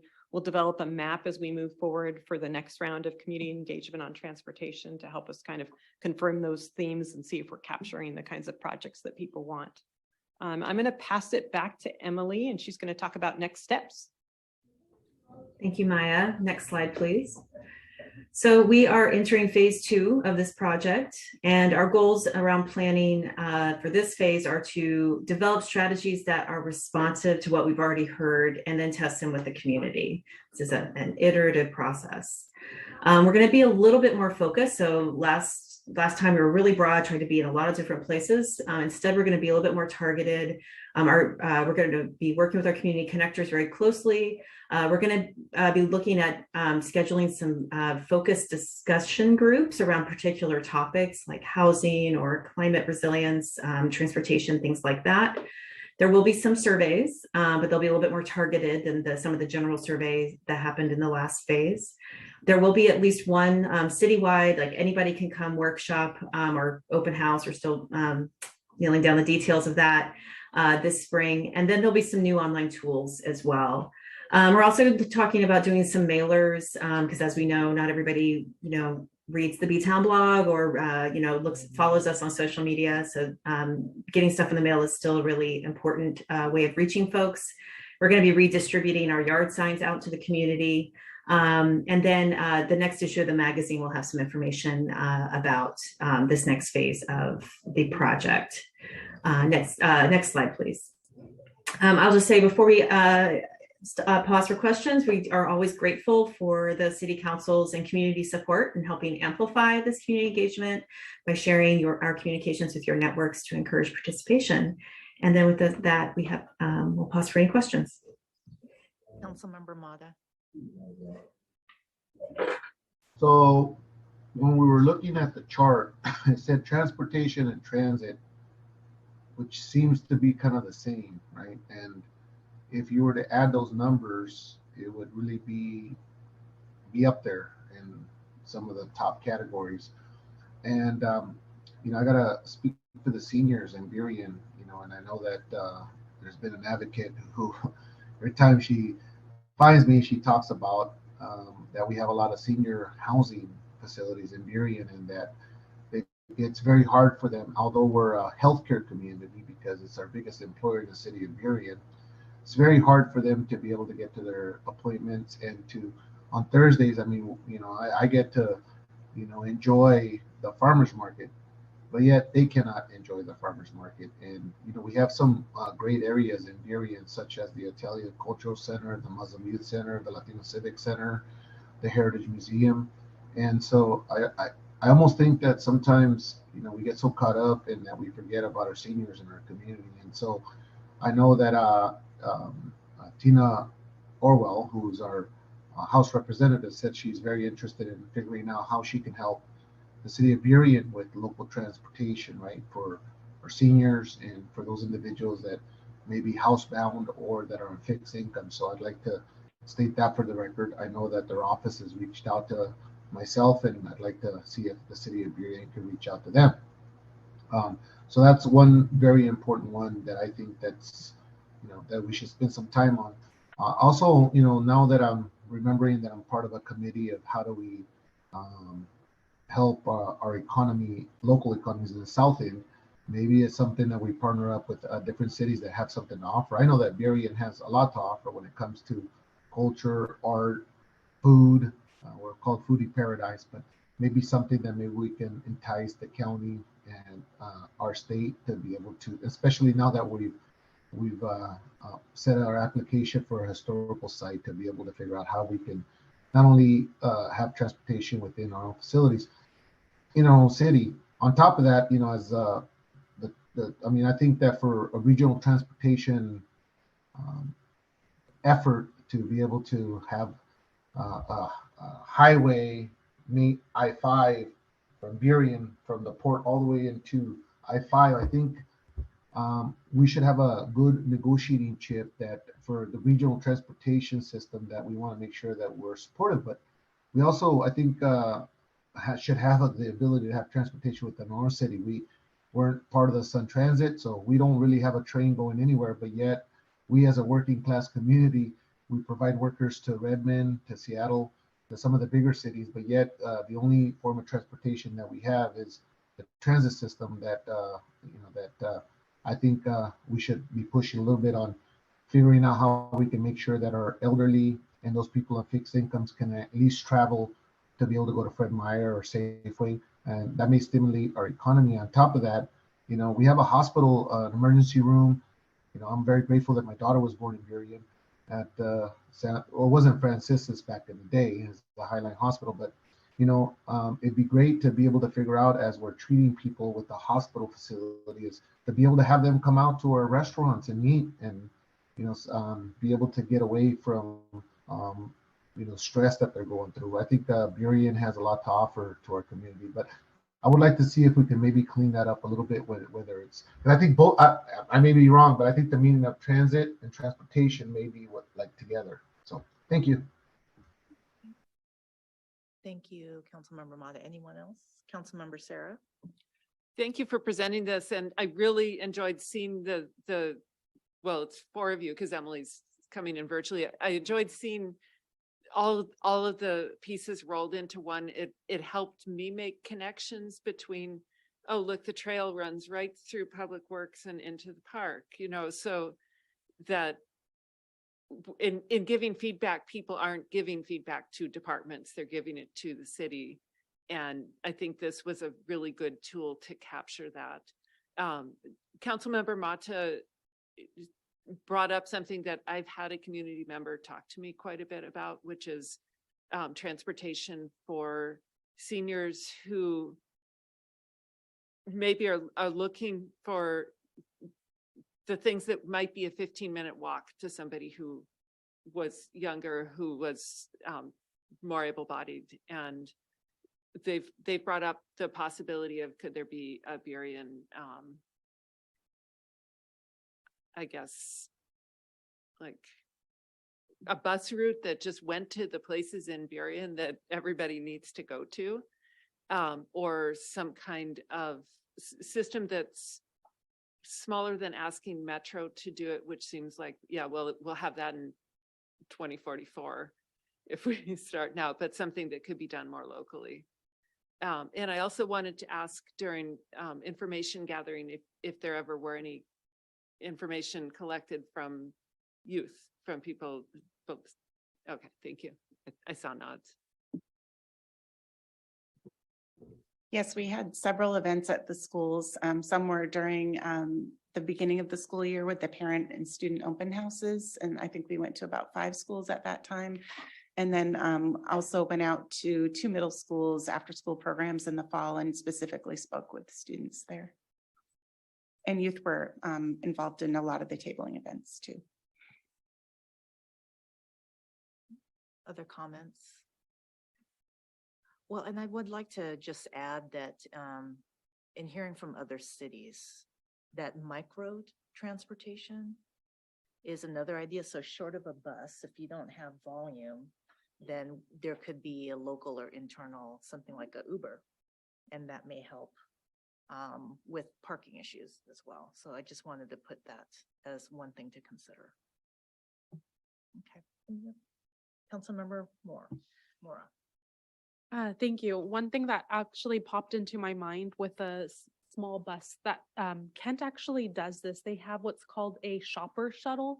It's a small bus that's if it's, I don't know, maybe 20 people. And I love that Kent has that. Maybe that's what some of the council members are thinking of bringing to Burien. One thing that I wanted to hopefully, as we start discussing more about things that are going to be built, parks, maybe would love to see more, well, not that we have it yet, but instead of like grass for lawn, maybe like clover, if we can start thinking more about micro clover for lawns instead of grass itself.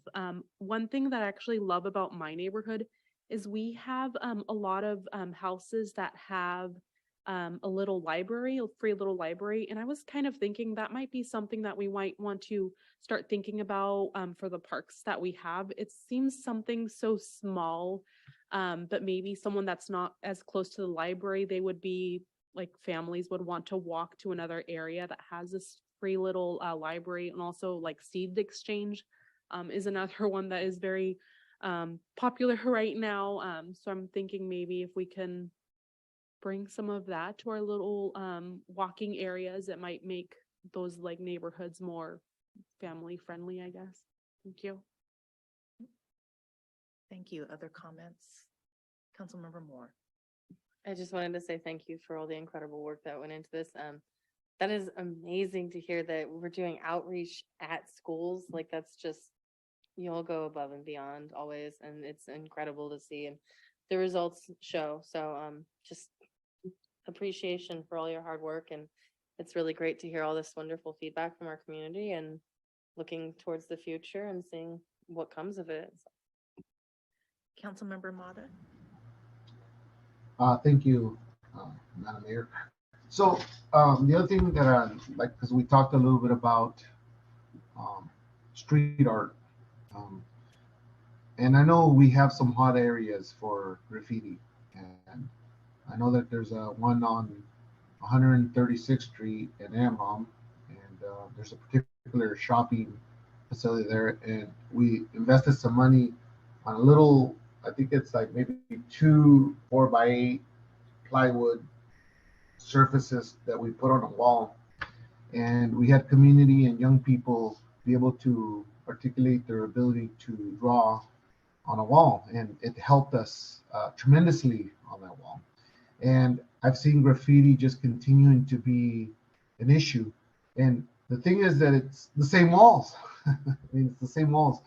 So I think that if we can figure out where the hot spots for graffiti are, that we can be able to figure out how, okay, where do we need to be able to, you know, something. We're a very strapped city for money, but I know that there's philanthropists that want to help with art. In fact, I know that there's been with Bluebird, who has put out $1 million grant to be able to figure out how we can make urban cities a little bit more pleasant when it comes to street art. And as we continue to, as in America, continue to grow and we continue to be more accepting of individuals, you know, I know that I read an article in the Los Angeles Times that talked about urban art. And so maybe something that we need to look, I love our art that we have on our streets. I think we need more. I think that any business that's struggling with figuring out not only burglary or, you know, some of the hard things that we can see where we don't want plywood on walls, but if there's somebody struggling with a wall that they continue to paint, because here's what it is. It's like if you're a private owner of a business or of a facility or of a building, it's not the city's responsibility to take off that graffiti. It's your responsibility. And we can continue to push hard on them being able to remove it, or we continue to figure out, hey, can we get that piece of wall? And how do we, as a city, be able to bring philanthropy money or even businesses within Burien to be able to help with some of the issues that we have on those walls? And I gotta tell you, when it comes to graffiti, some of it is a nuisance, but some of it can also save a life if we can remove it in 24 hours. And as I've seen here lately, we have a major problem with that. And it's at the same walls. And then when we talk about the environment, there's actually plants that we can plant that will, help cover some of that wall, so we don't continue to have graffiti on that wall. So I think it's something that maybe we can spend some time. I'd like to see if our art commissioners can look at some of these, challenges that we have within our community. And I know that we allocate a lot of money for art. Well, not a lot, but just enough that whatever we can allocate. But I think it would be, how can we take care of those walls that continue to be a nuisance within our city? Thank you. Thank you. Councilmember Sarah. Thank you. I do have one follow-up question. And I don't know if this is a way of thinking about it or not, but I'll just put it out there. Do we go back and sort of correlate the positive vision that people have for the city with what kinds of things are people complaining about in the city? And I don't think that a vision of the future is like, this thing I don't like, only we don't have it anymore. A vision is obviously much more expansive than that. But at the same time, the things that are bothering us now, if there are solutions in the vision, I think it's important to capture the relationship between those two things. And I'm wondering if that's part of how this is looked at. I would say that we just had actually our first advisory group meeting for Burien 2044, which is the comprehensive plan portion of this effort. And we actually, the whole focus of the discussion was on vision. So along different elements. And I would say that people kind of move in that direction, is identifying what bothers them, what they like, and how they'd like to see the city in 20 years or longer. So I think it's a neat way of looking at it. So thanks for that idea and that thought.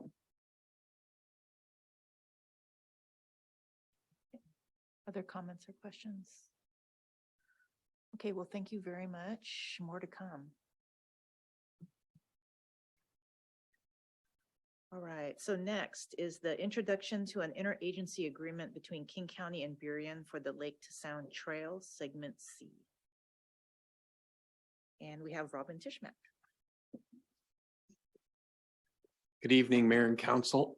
I'm Robin Tishmack, Deputy Public Works Director, and I'm here tonight to present or introduce an interagency agreement between Burien and King County for the Lake to Sound Trail, Segment C. The Lake to Sound Trail is a regional trail that is an effort being led by King County through 5 jurisdictions that connects Lake Washington to Puget Sound. And it runs through Renton, Tukwila, SeaTac, Burien, and Des Moines. And I'll remind everyone that Segment B through Burien was constructed in 2017, I believe, around that time, and went from South 156th Street down Des Moines Memorial Drive to South Normandy Road, Ambaum Drive, and Des Moines Memorial Drive. So that's been built. Segment C is actually a larger segment that goes from that southern point at South Normandy Road and Ambaum down through SeaTac to South 200th Street. So it's about 2.2 miles.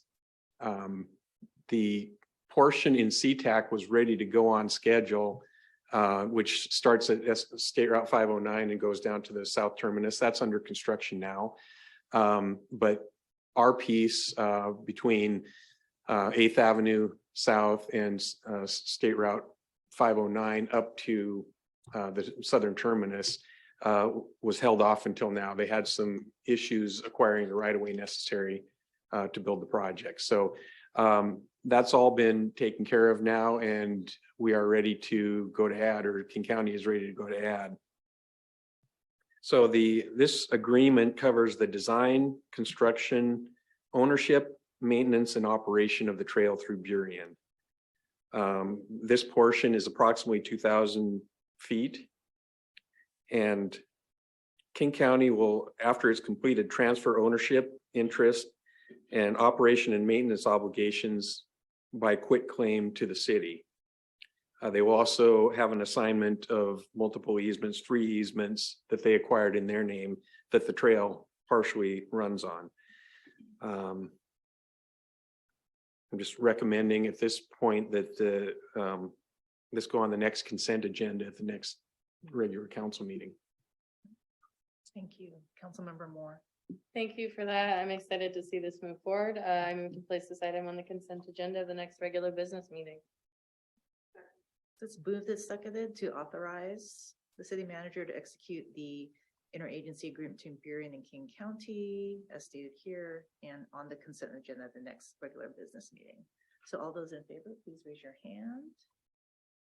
Okay, so we have 4 yays, any nays? Abstentions? So we have 4 yays, 1 abstention, and the motion passes. Okay, thank you. All right, next we have the council selection of the 2023 advisory body applicants to be interviewed. So I'll turn that over to Heather and Jen. Thank you, Madam Mayor. Just as a brief background, again, there were a total of 26 advisory body openings due to expiring terms and recent resignations. And the city received a total of 45 applications. And of those applications received, 12 candidates applied to be reappointed. And this evening, staff is requesting City Council to provide direction regarding whom they'd like to interview. A few items of consideration include if City Council would like to appoint current members who have reapplied. Another is if City Council wishes to interview all 45 candidates, the interviews would span over 6 special meetings, beginning at about 4:00 p.m. until the 7:00 p.m. regular meeting. And as a note, the special meetings would require a quorum.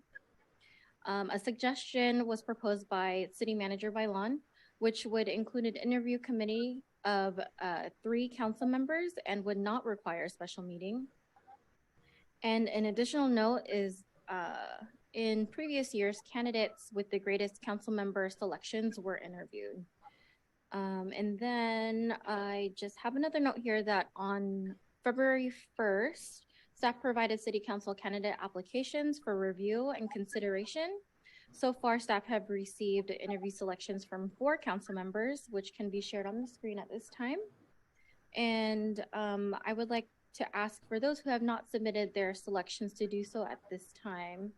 And so we do have Councilmember Mata on. And I would just like to ask before any council discussion begins, if Councilmember Mata, you would like to share any of your selections at this time? No, I'd like to make a motion, so I'd like to be recognized by the chair. Go ahead, Councilmember Mata. Yeah, I'd like to make a motion that we postpone this until the next meeting when we have our other fellow council members at the regular meeting. Is there a second? Councilmember Sarah. I'll second that. Okay, so it's been motioned and seconded to postpone this to the next meeting. So we have other council members. Councilmember Moore. I was just wondering if we could check with staff to see if this is going to interfere with the timeline for when we need to have the selections made and move forward on interviews and things like that. Because I know that if depending on how we move forward, we're gonna have a lot of time crunched in over the next several weeks. So, Councilmember Mayor, if I may. Yes, we are on a very tight timeline moving forward. I think there are opportunities for limiting the amount of time where a quorum is necessary for interviews, which will ease some of the pressure with the interview process. But yes, it would create a challenge internally for the clerk's office and for staff if this was delayed just for a week. But one of the options that had been presented is if council were to entertain choosing amongst yourselves 3 members to perform these interviews, and then it would essentially allow staff to not have to coordinate special meetings from 4 to 7 p.m. on Mondays ensure that we have a quorum, because if there is a quorum that is missing, we couldn't continue forward with interviews. So council will entertain those types of options. It would be helpful to us, but yes, postponing for a week, it would be a challenge. Councilmember Mata? With hearing the guidance of the staff, I'd like to, because I didn't get a second, and so I'd like to. Did I? Did. Okay, all right. Councilmember Sarah. All right, so maybe I can make an amendment to my motion and say that a committee be made of 3 council members under the direction of the mayor. If that's an acceptable motion, an amendment to my motion, I think that I would be okay with that. Is there a second? I don't have a second. I just point of order. I think procedurally that we would want to vote down the other motion because it's a different motion entirely. Well, this is an amendment to the original motion. So Okay. there's a amendment. I'm not clear on what's going on here, so I don't know. So we had, okay, so first it was to postpone to the next business meeting because we had council members who were not here today. And then, so that was motion and seconded. And then there was an amendment offered that to have a subcommittee once we had that discussion. Madam Mayor. Okay, go ahead. Madam Mayor. Councilmember Mata, 1 second, our city attorney. Oh, I wanted because I made the motion, but you know, my motion is out of order because a motion to table is always in order and it's non-debatable. So it's a point of order in my own amendment to the motion. Okay, so that's, you're saying your first one was a motion to table. My first motion was a motion to table, and the motion to table is non-debatable. And so I would be out of order with my motion, my amendment, and trying to amend my own motion because I would be out of order because a motion to table is always in order. So thank you, Councilor Mata. I think that Councilor Moore is correct. You have an opportunity to vote, potentially vote down the motion that has been put before the council, and the council can take whatever step it thinks is appropriate from there. Well, I feel like I'm going to make a comment in that I think there is at least one committee where I have a strong recommendation based on what the staff is asking. I don't have like a holistic, treating everyone the same because I'm active on the airport committee. So hint, hint there. And that some of these committees really only have one opening. So I think what would have been helpful to me is if people, after having read this information, because there are 5 of us here and we can make decisions, we can decrease the load if there is a way that people wanted to go in a direction committee by committee. So I'm wondering if that's would work for folks. Madam Mayor. Yes. Again, that sounds great, but as to the matter before the council at this point, it is probably best for the council to take its vote, right, and then move on to alternatives. Okay. Okay. All right. So we need a vote to table to the next business meeting. So all those in favor and what? Okay. So what? Go ahead. We have restated the original motion. Yeah. I believe Councilmember Mata's original motion was to postpone to the next meeting. Okay, the entire discussion. Okay. So all those in favor, please raise your hand. Okay. So, and those voting no? Okay. So the motion fails with 5 no's. Okay. Thank you. So moving on. Any objection to going committee by committee? And we don't need to debate if you don't have information, but if there is comments on each committee that can perhaps lessen the load for the next step. Councilmember Moore? Since we only have six vacancies and six applicants for the BAC, I was wondering if we could, are we able to approve them without needing to interview them since there's only six? Well, let's start this way. So is the airport committee at the top of the list? Or since it started, let's talk about the airport committee. Okay, so that was one question. And we can, here's my comment on that, and then we can have some comments and then people can make a motion or suggest a motion. So I'm close to the Burien Airport Committee, and so is Councilmember Mata. And the reapplicants, so Holly and Karen have been consistent, and Karen is actually the co-chair. So I would recommend a motion to approve those two because we've seen them at work. But for all the rest of them, because they're new, I think we should interview them because we don't really know them or have heard of their background or make their case. So that would be my recommendation on the Burien Airport Committee as a member. Okay. Councilmember Mata? So moved on the motion. Okay. So we have a motion to appoint Holly and Karen on the committee and to interview the rest of the applicants. I think that our process right now that we're supposed to be voting on per our agenda item is who we're going to interview and how we're moving forward with the interview process. The appointment of our people onto our boards is something that we would do at a later time. We haven't given any public notice on this, and usually we would make our appointments all at once with all the people we select from the interview process. Right. I don't have a problem with us taking consideration committee by committee, just seeking clarification on how we do it. But for the appointments, I would definitely prefer if we would do that in process with the rest of them. Okay. Madam Chair, there's a motion on the floor. Point of order, is a motion on the floor. It's whether there's a second or not a second. It's not a debatable conversation. There was a motion on the floor. Okay, so it has been motioned and seconded, right? Is there a second, Councilmember Mora? I'm sorry, what exactly and who exactly made the motion? Because I don't believe So I made the Council- motion if that's okay, what we're thinking. So, correct me if I'm getting tired. Councilmember Ma- Mata, did you make a I'm- motion? Yep, I made a motion that Okay.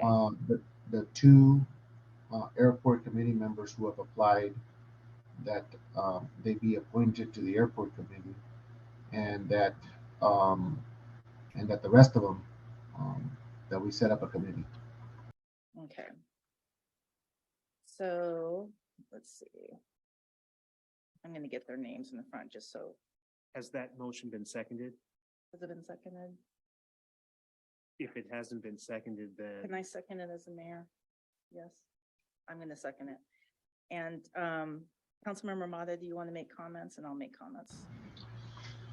You know, as the mayor has stated, you know, I've sat on the airport committee and I've seen her sit on the airport committee as well. I think that the two individuals have represented the city of Burien very well. I do believe that, you know, it's easy for me tonight to be able to just say that the rest of the committee members should be appointed, but yet I heard that there was quite a bit of other individuals who had applied, and so I'd be willing to take the extra meetings to be able to allow those individuals who applied to be able to be heard and to be able to interview them and make a recommendation to the council. Now, if that's, you know, I had originally said the mayor can help appoint those council members, but I left it open. So that's the reason why I'm making this motion. And so I'm just going to add, so this is why, this is kind of a special case, okay, Burien Airport Committee. We have 6 open positions, 6 applications, 2 of them have already, are applying for reapplication. Councilmember Mata and myself have been on this committee. I've been there for the last at least 2 years. Councilmember Mata, you've been longer.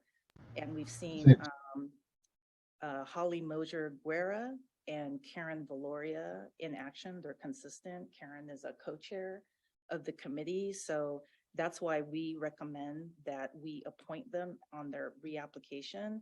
The last four are people we have not seen. So that's why we recommend that the city council actually do interview them so that they are properly vetted. Councilmember Sarah? I have absolutely no concerns about that thought process, but I feel that this is getting ahead of our task tonight, which would be to look through the total set of appointments and narrow it down. And I predict there may not be any narrowing down on the airport committee tonight, but that decision could be made quickly once the first set of people have been narrowed down. Councilmember Moore? I don't have any concerns with the individuals in question. I'm also, I'm very grateful for their service to the city and happy to see them reapply. I do have concerns with the procedure that we're following right now, and I, in fear of setting a precedent that could apply to other boards and commissions that do have other applicants that we do need to consider whether we interview or not. And in support of transparency for our community who haven't been advised that this is something our council is going to be doing right now, and also for the sake of council not being forewarned that we were going to be voting on appointments right now, but more considering who we would even interview. I'm going to abstain on this vote. I just don't feel comfortable with the process being followed here or not being followed. And I think that we deserve time to do due diligence when we're appointing people to our commissions and our committees and advisory boards. I think that staff deserve the time and forewarning to know how to organize things, and we've been trying to advise them, and this is kind of throwing a wrench in things for them, I assume. So I'm just not comfortable taking this vote at this time, so I will be abstaining if we move forward with this vote. Okay. Well, our city attorney has a comment. If I could suggest, the notice that was given in the agenda is to select the applicants to be interviewed. So that's what you've given the community notice of. It seems as though you can do what you're asking to do. I think the question is whether or not you should do that today. I think you could come back at the next meeting or whichever meeting you decide, and you can identify that we want to interview 4 of the people, which is consistent with what you've given notice of. You have 2 people that you don't believe you need to interview, so you don't need to have interviews for them. And then when you're ready to select the members for the BAC moving forward, you have the 2 that you don't need to interview, if that's the view of the council, as well as the results of your interviews. Okay. But that would be consistent with the notice that you've given to the public, and frankly, no one would be surprised when tomorrow they look and they find out that something more than what they expected took place. Yeah. And I think part of the logic too was that in our previous discussion, regardless of what the notice is, there was some recommendation to think about the method of, there were appointments recommended, and the reappointments, and shouldn't we just vote them all in? So that was something I was taking into consideration with our last conversation. Okay, so, all right, so where are we now? So we had a motion just for the airport committee to appoint the 2 people who were applying to return and then interview the last 4. So, and that was motion and seconded. So all those in favor, please raise your hand. Councilmember Mata and myself, and all those who say no. Councilmember Sarah and Maura are nays. Any abstentions? And so Councilmember Moore abstains. So 2 yays, 2 nays, and abstention. I think that's a no. Fails, yes. Yes, okay. So that does not pass. All right. Councilmember Mata? Oh, you're on mute. I'll go back to my original motion. I make a motion to postpone this motion until the next meeting. Okay. Is there a second?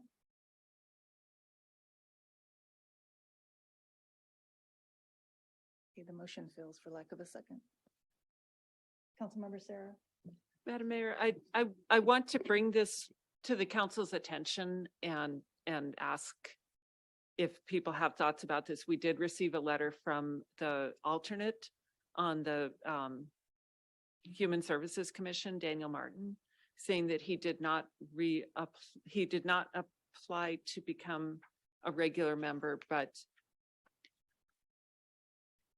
would either remain an alternate or would welcome being promoted, I guess, or bumped up to a regular member if that is the will of the council. However, he did not complete the application. So he's not on our list. So the question is what to do with that? That is the question. So there was an email from a Daniel Martin with some suggestions. And this is just an inquiry, it sounds like. Yes, go ahead, Councilmember Moore. I just want to note that we've had alternates for several years past, and historically, the precedent that has been set is that when we have an alternate on one of our advisory boards, if a seat becomes vacated, that alternate then moves on to take that vacated seat, which helps us prevent gaps in our advisory boards. It's my understanding that it's not been occurring recently, and I think the entire intent of having alternates is to fill that purpose. And so if we need to make some kind of formal action to continue this, you know, this process that we've had ongoing for several years, I would love to see us do that. Our current issue notwithstanding, but just kind of piggybacking on what Councilmember Sarah brought up, because it is an issue. We do have alternates for a reason. If we're not utilizing them, I don't want us to be wasting their time or be perceived to be wasting their time when they have committed to these positions of alternates. Madam Mayor. For Sarah, then Councilmember, I'm sorry. Madam Mayor, just a point of information. There was a motion made by Councilmember Mata that did not receive a second, but we just wanted to double check if council intended to second the motion, or if it won't, if it could just acknowledge publicly that there was no second. Okay, and the motion was to table this entire discussion to the next Correct. meeting. Okay, just double checking. So a second. Okay. I'm gonna second it I'm just going to, because I feel like to make comments about this and the Daniel Martin issue. There's an email, but he didn't apply. So that's the concern I have about that. Your point is well taken, Councilmember Moore, in that when we have alternates and someone can't act when the person or that committee is actually working together or in motion, they should be stepping in. But I don't see how that applies to an application process where if you want to join it or not, or stay or not, you have to complete the application. Go ahead, Sarah. I take the point well that we don't know somebody wants to reapply unless they reapply in some way. And I can definitely acknowledge that. I don't know what Daniel Martin's original understanding of the promotion process was and whether that there was a belief that it was an automatic turnover to being a regular committee member. And I do want to say that having served on committees and also from experience on the council, that the first year is a learning year, and that the investment in a person who has already served on that committee is, by having served in a capacity there, that they're immediately, in my mind, a better candidate. Yeah, well, that's a good point, except that he did not reapply. And you also have a point that he might just did not know the process, right? Madam Mayor, I have a point of, Go ahead, City Clerk. I have a point of information to share with council. Because of the issue that has occurred in the past of having alternates that are not elevated to the full position, we've investigated, we've spoken with staff. We don't have a written record as to why we have alternates. The belief internally is that at one point we had excellent candidates, more so than a committee had positions. And so then the positions of alternates were created so that we wouldn't lose these great candidates. But the general practice in most places is that if a person is appointed to a position, they are appointed to that position, whether it's an alternate or the full position. And if they are to be elevated to the next position, it's rare for that position to just be filled, or for a permanent position to be filled by an alternate, because they are appointed positions, whether it's an alternate or not. That's not to say that council can't make the decision to solidify its intent to say, yes, our law, our rules internally say that if they're appointed to an alternate, they automatically become a full member. But in this instance, it would be a bit of a challenge because it seems like Mr. Martin is an alternate appointed to that position, has expressed interest in maybe moving to the full position, but also not fully committed to it. So I think if reverting to the official, more standard practice of appointment to positions, whether there be alternate and then appointing to a full position, there is a second step, but there is no gray area of whether the alternate moves in automatically or not. City Clerk, and then Councilmember Mata. I do have a point of information if you'd like the Human Services Commission, Human Services Manager Colleen Brandt Schluter to speak regarding Daniel Martin. That is something Colleen may speak to that if you wish to do so. I guess my only concern is this is a process issue. Because we're bringing up Mr. Martin because he sent an email. But if we are going to be consistent about applicants returning or new, they have to apply. So I'm not sure that it would be helpful to discuss Mr. Martin. Okay, Councilmember Mata and then Councilmember Moore. I think this meeting would have happened in 2017. Remember, probably late in appointments, probably maybe about the same time. What ended up happening at time is that I think it would have been in the Arts and Culture Committee. There was two good candidates that ended up applying, and so there was only a position for one commissioner. And the alternate was put there is that if in that time frame somebody decided they don't want to be a commissioner anymore, whether they moved or they got tired of it, then that alternate would move into the position. That's how I remember that in about 2017. Processes is that you apply. So for instance, if we do this for the individual that was just mentioned now, then I'd like to be able to send an email of an individual that would like to apply for the airport committee. They didn't know the process. And so basically what I said is it may be too late this round, but why don't we wait until another opportunity comes up next year? So if that's not the case and that's not the process we're going to follow, then we should maybe, if we do vote on this tonight, basically put that out for other people to be able to understand the process. Because I think if it fits for one, it should fit for all of us. Thank you. Councilmember Moore. So I understand the concern that these are appointed positions. I may be mistaken, but I thought what had previously occurred, if I recollect properly, was in parks, we had somebody as an alternate. And what might alleviate any concerns about procedure is if we do have a seat vacated and an alternate appointed, we could have it brought to council to appoint the alternate into that vacated position. And then that would alleviate any concerns about automatically taking on an appointed seat. It would alleviate any confusion about what the alternate's duties or purpose was. And it would make everything a lot easier for everyone. As far as Daniel Martin is concerned, my understanding from what I gather in the letter is that he intends to maintain his position as an alternate, which is a full term, because we appointed that person in that position when they applied for a term and created the alternate position.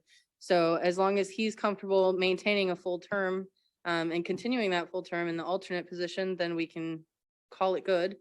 And hopefully, as we move forward, Maybe if we need to draft procedure or if we need to have it come back to council or whatever we want to do, I think that it would be very simple for an alternate to be brought before us and say, this person is recommended to vacate this open seat. So we don't have so many vacancies. Because I believe Parks may have been the first alternate that we had because we had a lot of vacancies. We had a high turnover rate, and having an alternate there to help fill that gap was very, very helpful. And we've followed through with this trend. It's just become more common as we've gone on. So that would be my proposal for us moving forward on that.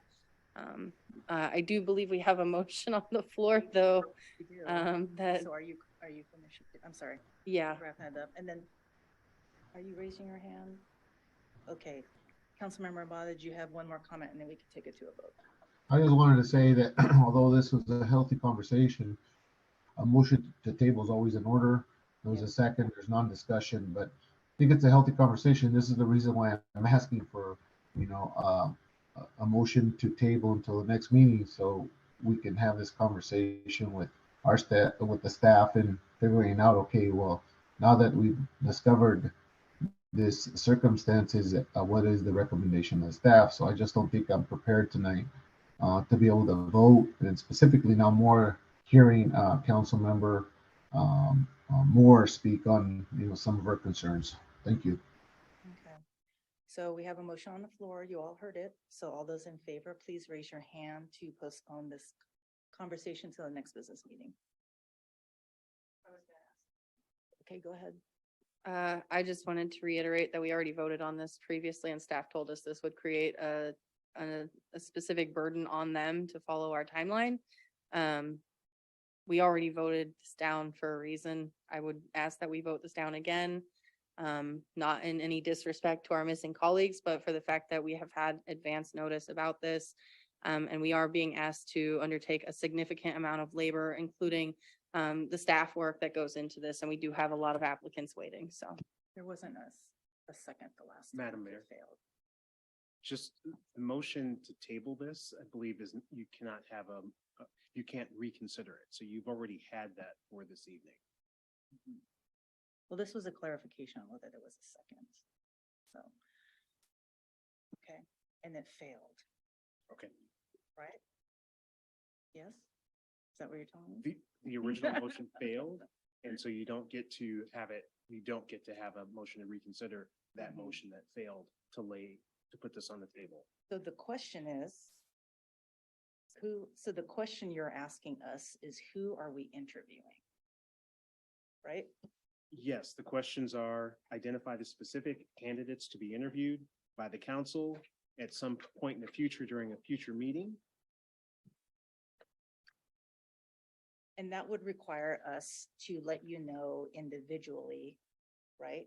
Who each of us thinks should be interviewed, and that would be tallied, right? And then we move on from there. And so we can do that tonight. Okay. All right. So how would you like to, Councilmember Mora? Well, I was just gonna ask if we could bring up the matrix again, because I believe it was just Councilmember Mata who hadn't turned it in yet.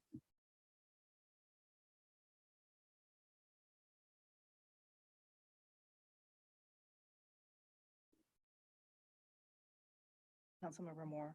I would just ask staff, has there been any input come in late today from any of our fellow council members on their way in on this, just in case? Okay. No, there hasn't. Figured I'd check, just in case.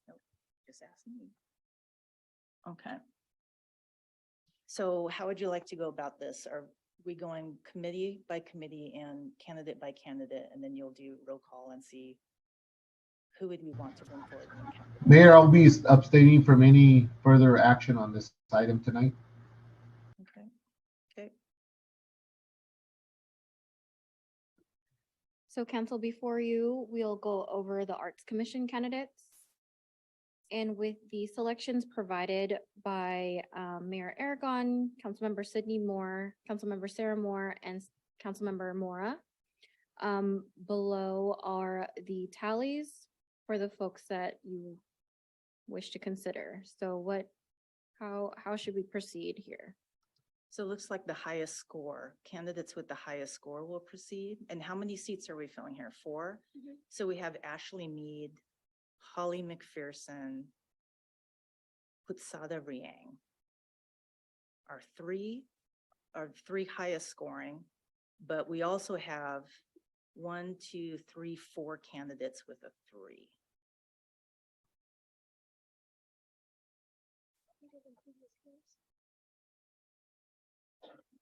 So the question is, would council wish to interview all that have 3 and 4s? Councilmember Sarah. Are we doing votes? Are we doing thumbs up for the decision process on this? It seems thumbs up seems expeditious. Well, there would only be 4 of us because Councilmember Mott is going to abstain from all his votes. So thumbs up is a little more informal. It's not really. Go ahead, Councilmember Mora. I have a suggestion to only interview the 3s and 4s, but then only interview the ones that aren't already in a position, and then just, so that would leave what, one interview open. And then I'm assuming we could just appoint the ones that are already on there since they do have 3s and 4s. Did that at all make sense? So just to recap what you said, you would like to interview those with 3s and 4s if they haven't already served. If they did already serve and they're seeking reappointment, so that would be Marco, Molly, and Putsada, you would not interview them, but you would have them move forward. And the only person we wouldn't consider is Miss Gould because she scored a 1. Is that what you were? Council, just as a reminder, the highlighted folks here, Marco, Molly, and Putsada, are current members. Right.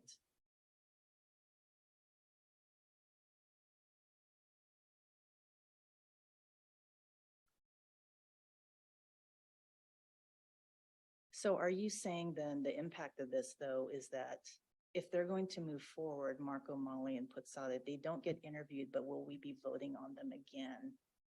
Is that your suggestion? Yeah, Councilmember that's my Mora? suggestion. Okay. All right. So how do people feel about that moving forward for this committee? Councilmember Moore.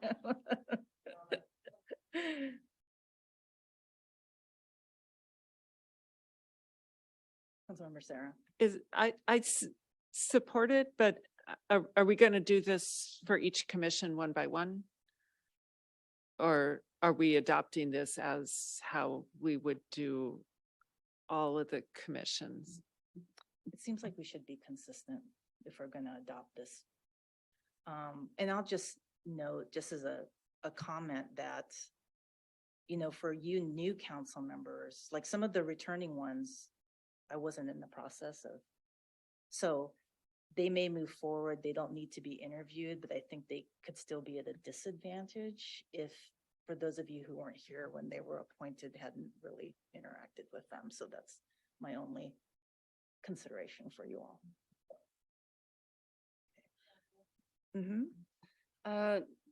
If we're gonna adopt a policy, given the variation in seats open, the variation of applicants, and I gotta tell you, I've been kind of waffling back and forth on this because I understand that it's gonna be time intensive and labor intensive for our staff in particular. But to give people, I guess, a fair shot at this and for us to make these choices with intent, I would suggest that we just select who we're going to interview and interview all the applicants that we choose tonight. There are applicants that, you know, we have a lot of really good people who are applying for some of these, and I think they deserve a fair shot. There's a reason that we have people reapply, and sometimes people do get replaced, and I'm not saying that's something I'm advocating for in any particular case, but I think we deserve to give these people their fair shot. Selecting who we want to interview, that's perfectly typical in any kind of position, but giving people an actual chance to interview for all the open seats, I think would be the most fair option. So since there's no motions on the table, I just want to ask, can you scroll up? And I just want to visually see the scores that people have gotten in the green throughout the committees. Okay. Okay. Okay.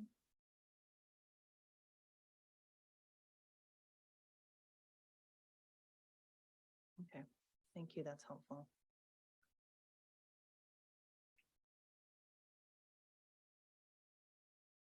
Well, I'll make a suggestion, a suggested motion that someone needs to make is that we go ahead and interview all 3s and 4s.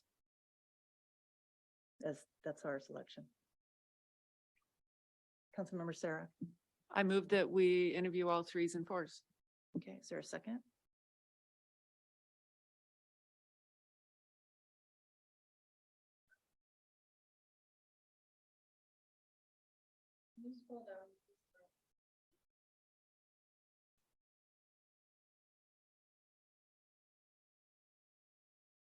Second. Okay, so we have a motion to interview all candidates scoring 3 or 4. So all those in favor, please raise your hand. Okay, so the motion passes unanimously. Okay, good discussion. Council, Oh, sorry. Mayor, No. I abstained from the motion. Thank you. And one abstention. I'm sorry, Councilmember Mata, I couldn't see you on the screen. I thought we dropped you accidentally. Okay, yay, we got there.